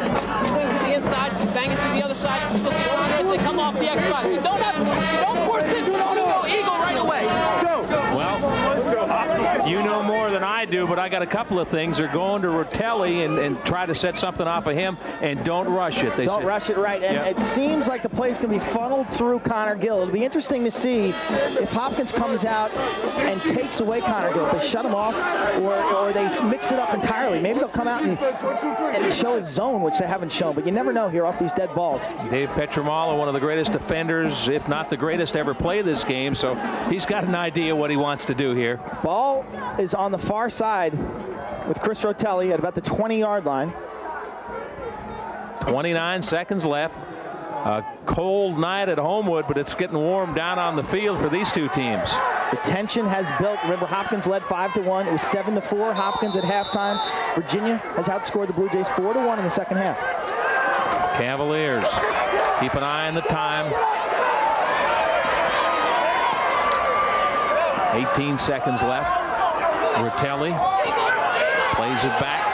This is Gill. That's where they want it. Gill looking up front. Nobody there.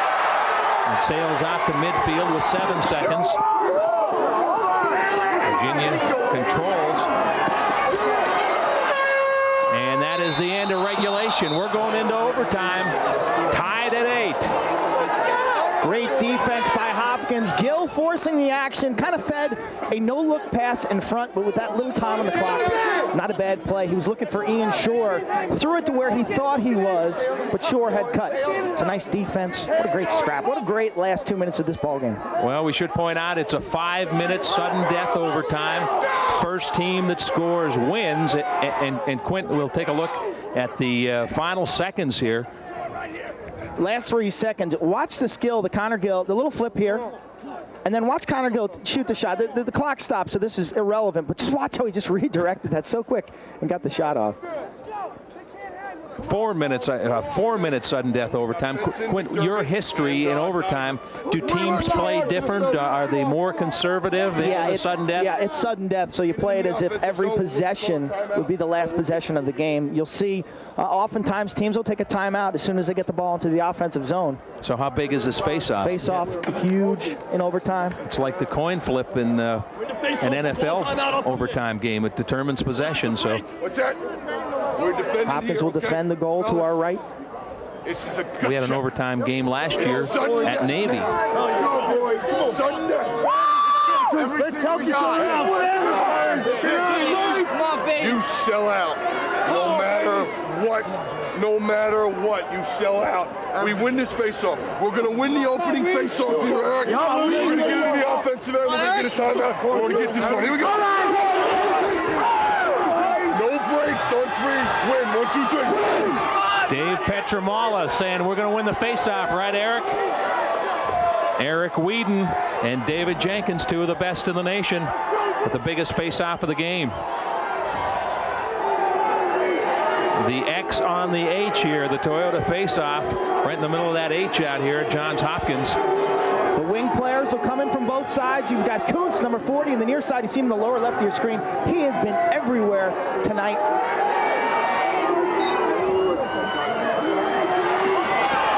Battle, and Whedon wins it.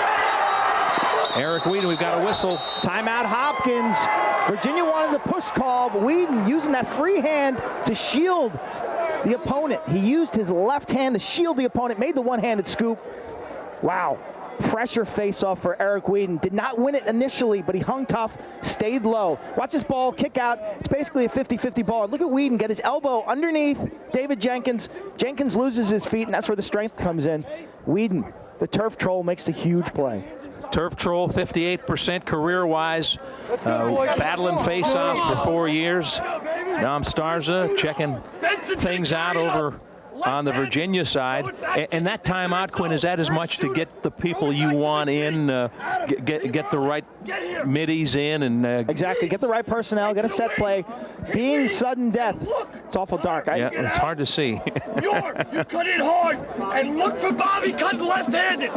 If they're in man, we are in 22 and we're dodging hard. Okay, pay attention here. Hey, no transition. No transition. Here we go. Well, you feel and you hear some of the emotion in this overtime game. Hopkins and Virginia tied at 8. Said look for Bobby with the left hand, meaning Bobby Benson, right? High percentage Bobby Benson. Virginia's defense has been really, really extra special in the second half. Hopkins only with 1 goal. Coach Petromalo talking about no transition on a turnover or on a shot. Keep the field balanced. Make sure your middies get back. You don't want to give Virginia a fast break off of any kind of offensive miscue. We're in overtime. 3:40 left in the 4-minute overtime. Hopkins with possession. A goal ends the game. Sudden death.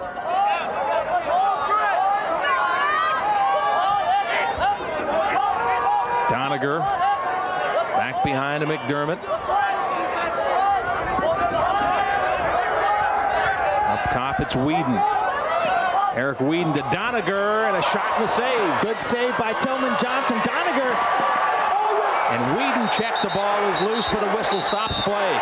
They're going to call a loose ball push. Kind of a compromise call there because it looked like Whedon had the ball on his stick. It would be a time-serving foul if he did. Nice save by Tillman Johnson. Look at the catch by Doniger and the quick redirect. Just hits him in the chest. Here we go, back behind the cage. Benson to Whedon.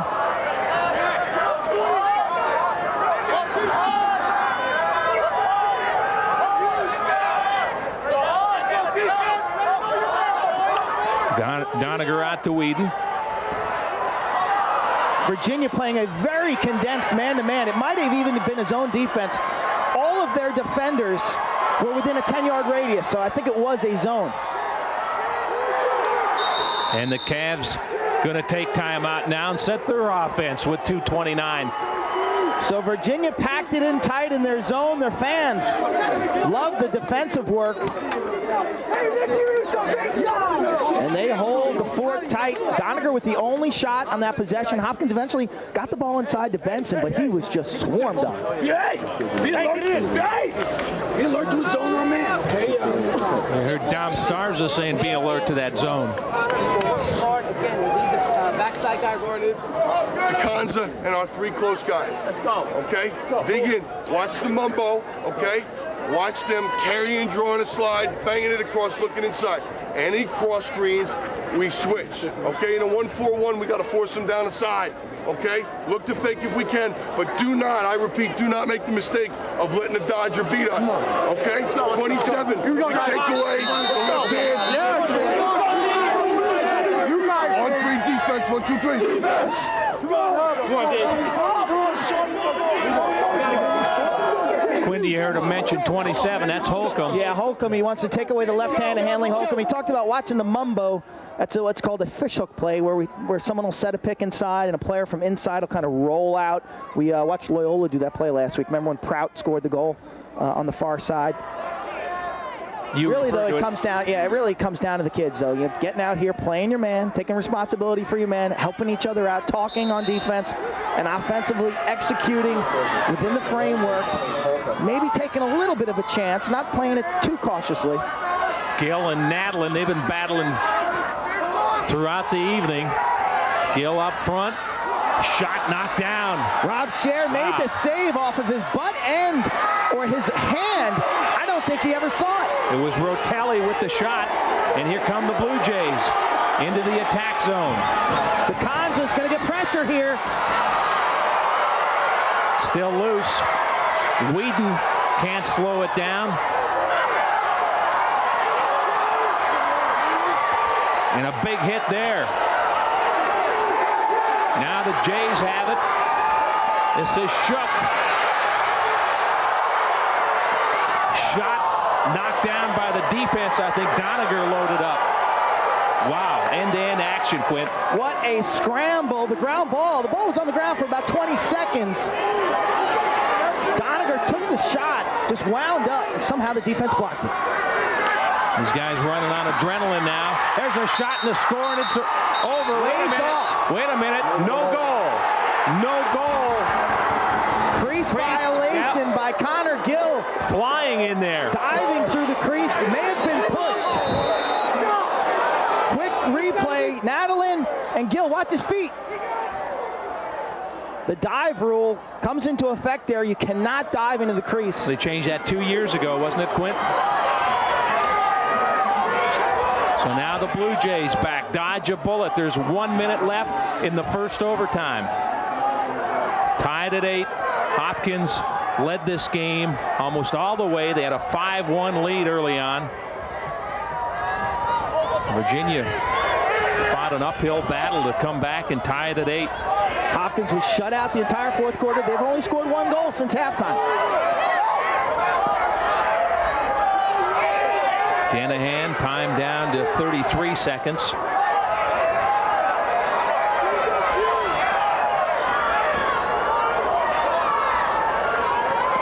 Here back behind the cage.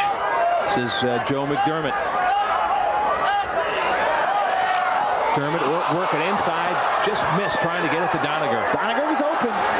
12 seconds. Danahan. Pass inside to Benson. It's deflected away. And time running out, and it's expired. We're going to a second overtime period. So 4 minutes, nobody able to get anything on the board. A goal waved off with a crease violation when it looked for a moment like Connor Gill had won the game for the Cavaliers. The tension builds. And we'll have another face-off to start this next overtime. We got a 2-minute break right now. All right, we'll step out, back with the second overtime right after this.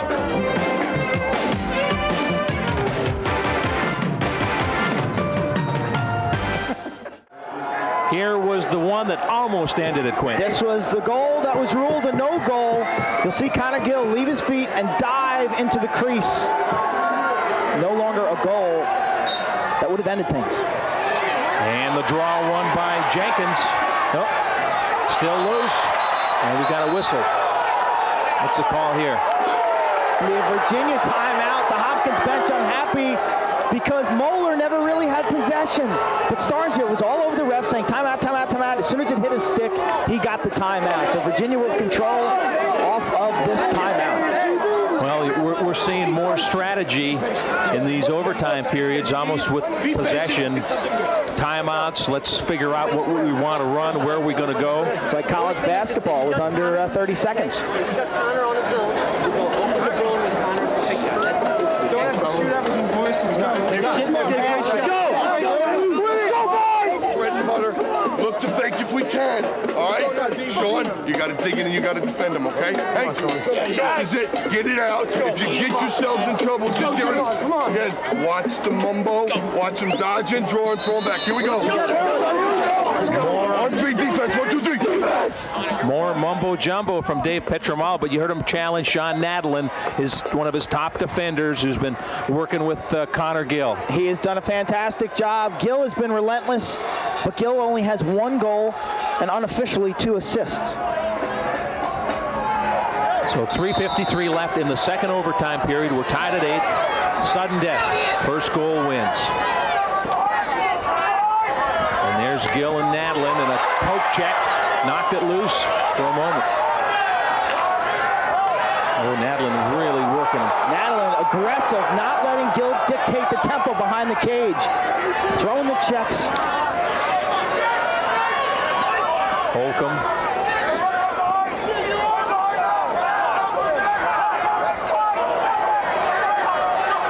Here's Gill driving. Out front. Oh, they got a good one.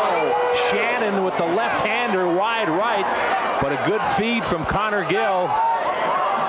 Gill put it to a spot. Shannon caught it on the move, redirected it with his strong hand. He's a lefty and missed the goal by 3 or 4 inches. Gill got it poked away. It's loose in front. Look out. And Whedon comes out of the Wow. What a great garbage opportunity for Virginia. Nadeline ties up Gill. Now Hopkins. Battle of the timeouts. Great defensive stop. Eric Whedon came darting out of the pack, and you're right, Quint, when it's loose in front, just sticks and legs going everywhere. We saw a garbage goal earlier in this game.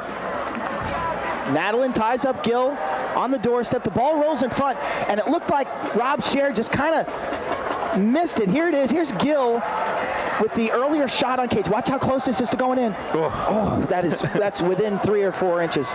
Just misses the goal. We're going to go 24. Listen. How about He's going to take this game right now. these two teams as far as now into a second overtime period, running on a lot of adrenaline, and maybe the legs starting to get a little weary for some of these guys? You look at both these huddles, and these teams don't seem tired a bit. You look at the Virginia defense now taking the field. They're all jogging back on. Around the horn here. Both goalies are still fresh, Tillman Johnson and Rob Scher. What a great contest. This is our first double overtime game in WMAR history. ABC lacrosse sports history. We went one overtime, and Hopkins won that one in a hurry, right? Last year against Navy, it was a great game. A.J. Hogan almost immediately off that initial face-off last year down at Navy Marine Corps Stadium.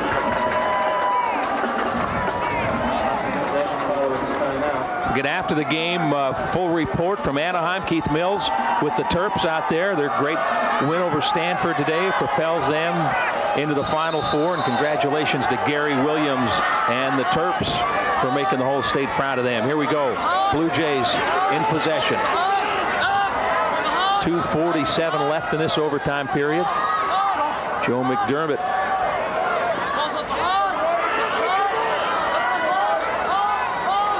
Hopkins in their 2-4 set. 2 players behind the cage, 4 in front.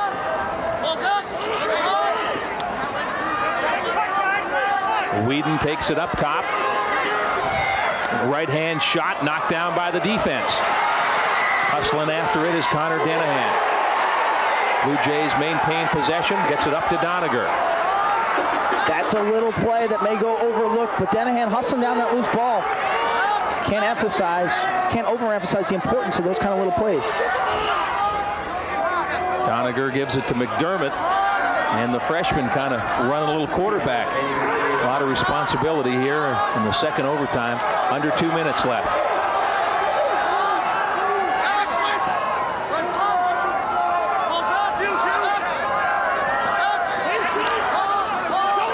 McDermott getting worked over pretty good. Brett Hughes very much in control. Defensively, not throwing too many checks. The last thing you want right now is a foul. Up top, Danahan. This is Whedon. Second sudden death overtime period. Neither team pressing the issue right now, but here comes McDermott. There's a shot. Oh, Benson was loaded and fired the left-hander. Benson left-handed. Doniger with a quick feed inside. Shot it over the goal. Hopkins had it backed up. They retain possession. A minute left in the second overtime period. First goal wins. And that shot sails over McDermott. Brett Hughes and Mark Kuntz tying up the hands of Whedon. Getting in his gloves. Pass goes out of bounds. So 50 seconds. Virginia really packed it in on defense that time, really baiting Hopkins to take the outside shot. The Blue Jays were patient. And I guess you really got to be careful you don't take a penalty in an overtime game, right? Because an extra man can just kill you. And I'm sure the players all aware of that as hard as they're playing.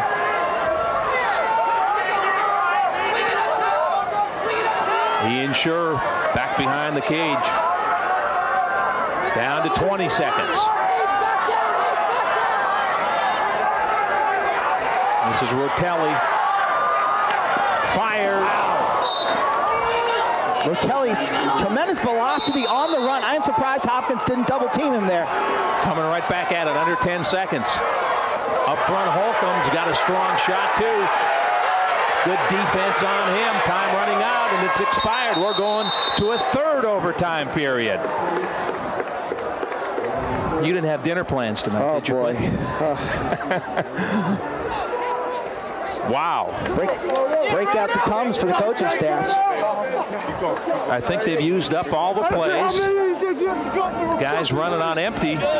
You know, you think of a guy like Sean Nadlin, who's been running with Connor Gill all game. He's going to sleep good tonight.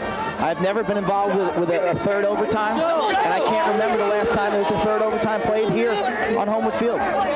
Well, you're part of history perhaps tonight if you've been watching from the beginning. We're headed to a 4-minute third overtime period, tied at 8. Dave Petramala, Hopkins head coach, 3 games under his belt as head coach of the Blue Jays after 3 years at Cornell. A great player here, one of the all-time greatest defensemen to ever play the game. Was an assistant here for a while too, wasn't he, Quint? Yes, he was. Yeah. And then spent some time with Dave Cottle as defensive coordinator at Loyola. Okay, get into the hole. Handball's gonna win face off with Vary your shots. Closure. Deep. Back to what we've done. Off to the bench. Fundamentals. Here we go. Let's go, Hop. On 3 win. 1, 2, 3. The teams will switch ends.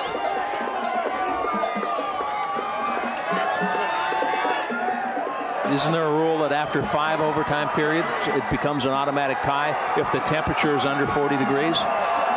These guys would never know. See you shaking a little bit. You getting cold? My hands are a little cold, but otherwise I'm okay. I've got my choppers on that I used to shovel with years ago, so I'm fine. Here we go. The third overtime period. Hopkins in the white jerseys, Virginia in dark. And Eric Whedon comes up with it. DeConza played that very well on the wing. Hopkins will take the timeout. I tell you, DeConza did a great job on that wing. I was watching him the whole time. As Jenkins went down for Virginia for the faceoff, DeConza was lined up on his man. When Jenkins put his head on the ball and got in his faceoff stance, DeConza cheated down the wing because he sensed that Jenkins was going to pop the ball forward to himself. And you notice on that faceoff, it popped directly to DeConza. He didn't handle it, but he was in the right position. So he read the passing lane, basically. He played a trick on Jenkins. He lined up in one spot. Jenkins went down for the faceoff, and he changed his location. Many times you'll see the faceoff man will do a hand signal to their wing players, giving them an indication of where they're going to put the ball, whether they're going to go forward with it or they're going to pull it back between their legs. I'm going to pull a Quinn here and say, I feel next goal wins. That's a pretty, well, had you said that in the first overtime, you might not have been correct, because remember, we had Connor Gill with that goal that was ruled a no goal in the first overtime.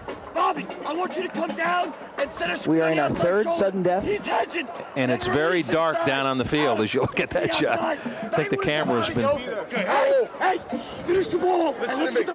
Jason, they're just looking for that quick dump and then a pass inside. Rotate across and get ball side on the inside. Who are you going to, Coach? You're the coach. Let's go, defense. If you're Hopkins, I think you stick to the base offense. You know, the thing you got to take account for right now is Virginia is so packed in defensively. You want to tell a guy, hey, let's take a 12-yard shot. Remember, we're in overtime. These goalies are a bit nervous. The stick gets heavy. It's been a long evening. Let Connor Denahan or Doniger take that outside shot. Shoot for the corner, though, because the last thing you want is Tillman Johnson to get a stick on it. And there's always a rebound. You said, there have been some rebounds tonight off of. You know, it's so tough to tell a kid to take the outside shot in overtime, but the way Virginia's playing defense, they've got their 5 guys within an 8-yard radius of the goal. Whedon starts the possession and now goes back to Joe McDermott.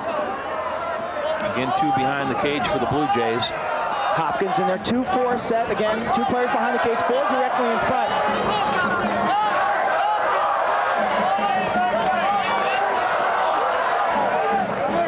Whedon up top. Some quickness there.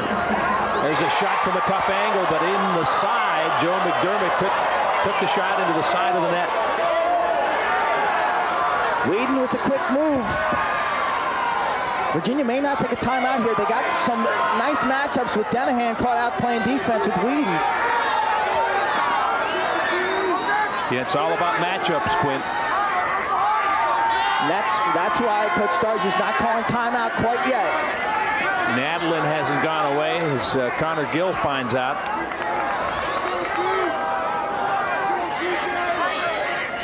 .250 left in the third overtime period.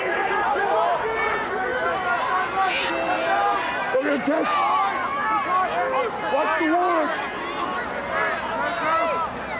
Shannon working against Testa. Let's go, Louise. Getting some position inside, and then the defense closed them down. There's a shot bouncing in front of the goal. Cher made the save. It appeared to hit him in the midsection. And now Virginia will call timeout. Wow. I tell you, Rotelli drew the triple team, and there was a mass of bodies. Gill had it, and he threw it out front. There's Hanley Holcomb. That hit off his midsection. I couldn't follow. Tell. It was a low. There's Hanley Holcomb, bounce. Right-handed. Oh, he just barely gets it. Look how close the backspin came for that ball to kick in the top portions of the goal. That just got a piece of Rob Cher. We're in Blue Jay.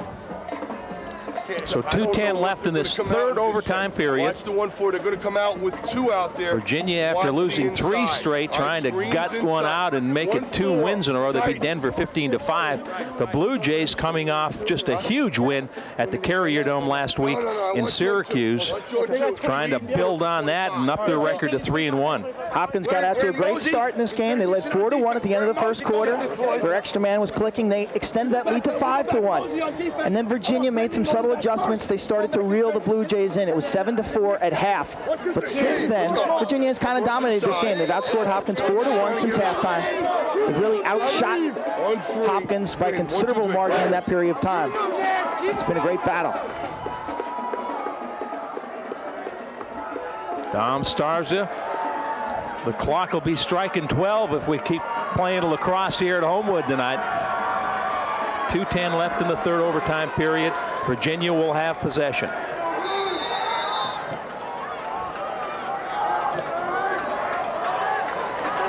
Shannon over to Schur. Ferrone, Rotelli, and Holcomb have played extensively in late stages of the fourth quarter and in overtime. Rotelli fires on goal and a good save. Nice save by Rob Cher. I tell you, we had a wonderful angle. That ball is heading right towards the corner. Rotelli, Cher bears down, sees it come out of the stick. Cavs maintain possession. Shannon plays it up top. Here's Rotelli again. He's getting a lot more active. Ooh, that pass nearly got away. Gill, dangerous there. Gets the double team, gives it off. There's a shot, it sails wide. Rotelli cranked it up again. Good job by Gill, holding it to the last minute, taking the hit on the double team. Exactly. Virginia has the Hopkins defense on the ropes a bit here. 1:24 left in this third overtime period. Here comes Connor Gill, and it's stripped away by Nadlin. Sean Nadlin with a huge play. And now Hopkins tries to clear. Testa.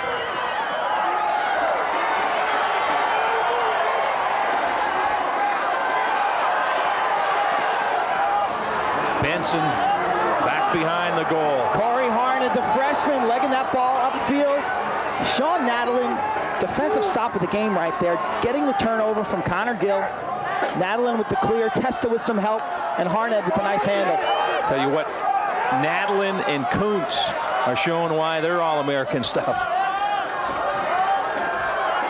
When you play this long and you only have a couple of 8s up there, somebody's playing defense. Here's Whedon, the hero last week. Inside, tough angle again.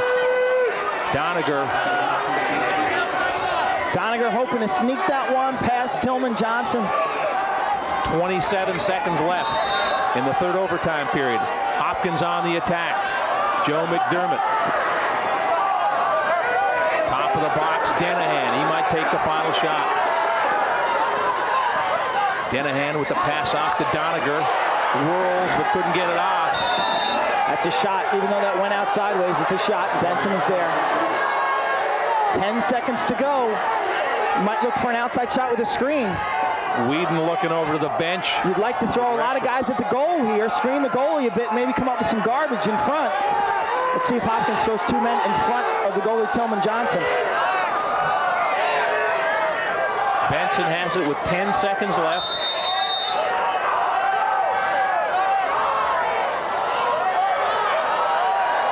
Time running out, 3-2. Pass out front, shot and a save.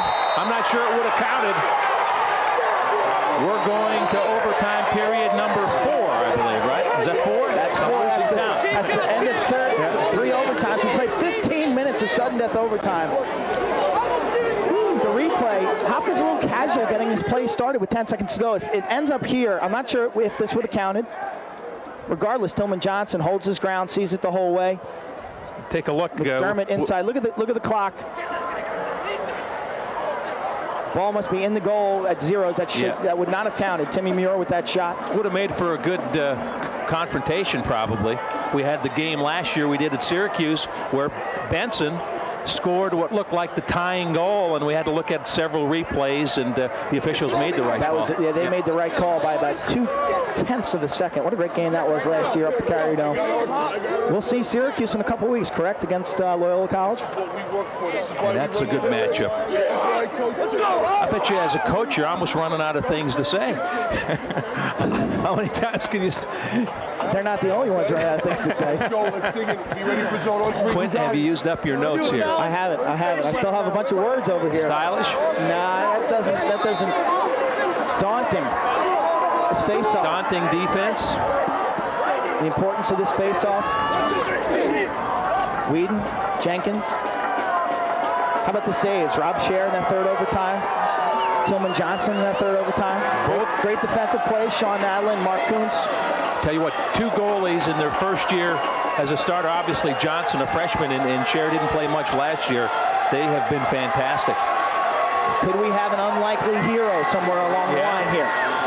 It seems as if the stars of both teams have been nullified. Could an unlikely hero emerge? Jenkins and Whedon battled it out on the X. They're still going after it. White push, I think I heard him say. It's a loose ball push against Hopkins. Virginia's ball. Great hustle by Jenkins. It'll be a timeout, Virginia. Yep, Virginia. Let's take a look again as Jenkins and Whedon. You see right there, Moeller does a good job of shielding Whedon from the ball, gets that inside position, gets his hips in front of Whedon, feels the pressure, and goes down. The referee right there to make the loose ball push call. Can't make contact with the player from behind. Moeller just bumped him out of the way and kind of held his position to the ball. The players were stuck in that defensive box also. They were not free to release and challenge that loose ball because there was no possession. Get down the side, look to fake, but we ready for him to re-dive. You go for it. Okay? We need to make sure. One more time. Dave Petramala talking to his Blue Jays. Coming back right. Dave, a native of Hicksville, New York. As we said earlier, the only player in college lacrosse history to be named National Player of the Year and National Coach of the Year. Won the Coach of the Year honors at Cornell last year. Player of the Year in 1989. So you and Dave were teammates, what, 3 years? 3 years. Yep. 87, 88, and 89.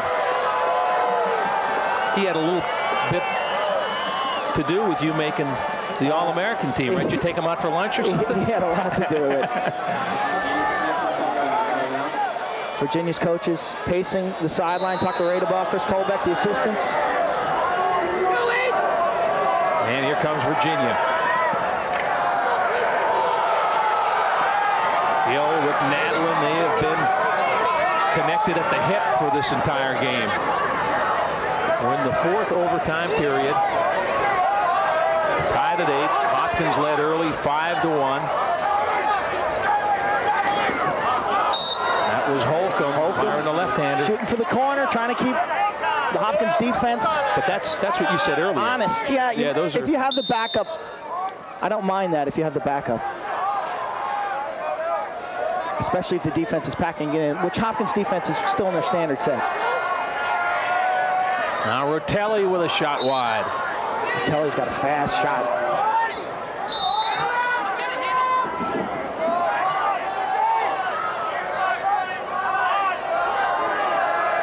Getting down to the 3-minute mark here.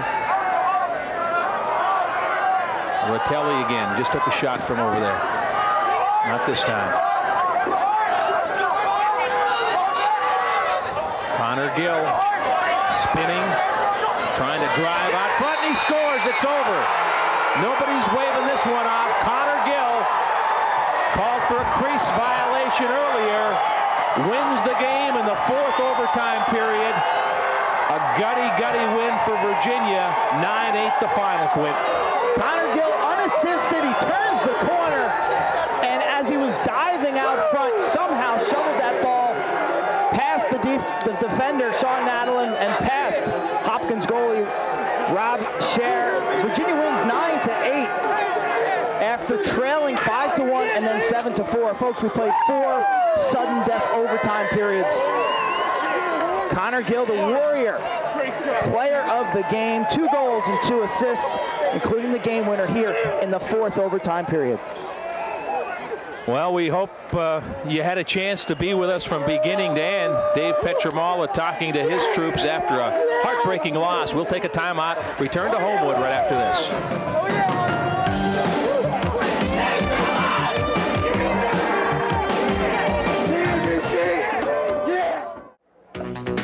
The STX post-game report is brought to you by STX. Fastest game, finest gear. Well, the Papa John's play of the game is the one that ended the game, Quint. When you play 4 overtimes, get the ball to your player of the year candidate. Here it is in slow-mo. The Papa John's play of the game. Connor Gill isolating against Sean Nadelin. These two heavyweights to battle all day, and that's pretty good defense. And the shot, look at the placement. He wraps it around the defender and Rob Scher into the corner. What accuracy by Connor Gill. The play of the game as Virginia wins in 4 overtimes.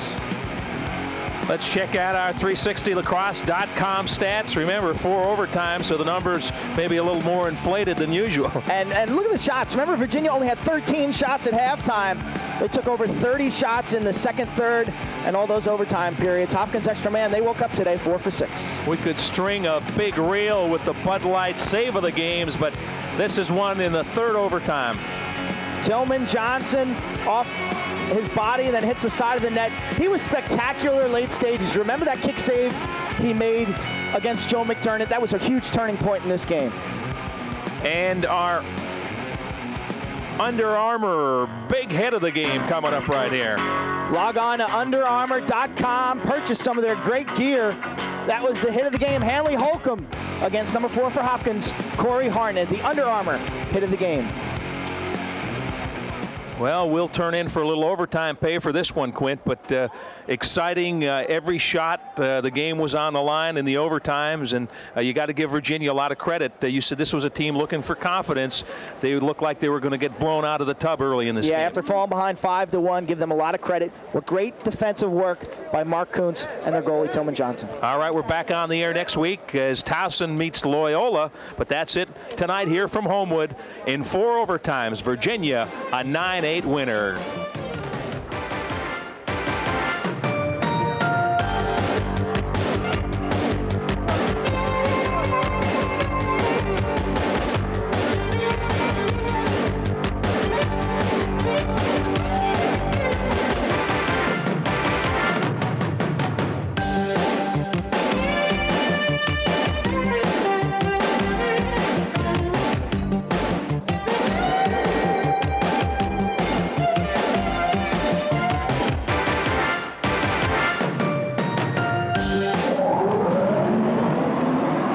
Baltimore's leader in local sports programming, 2 Sports.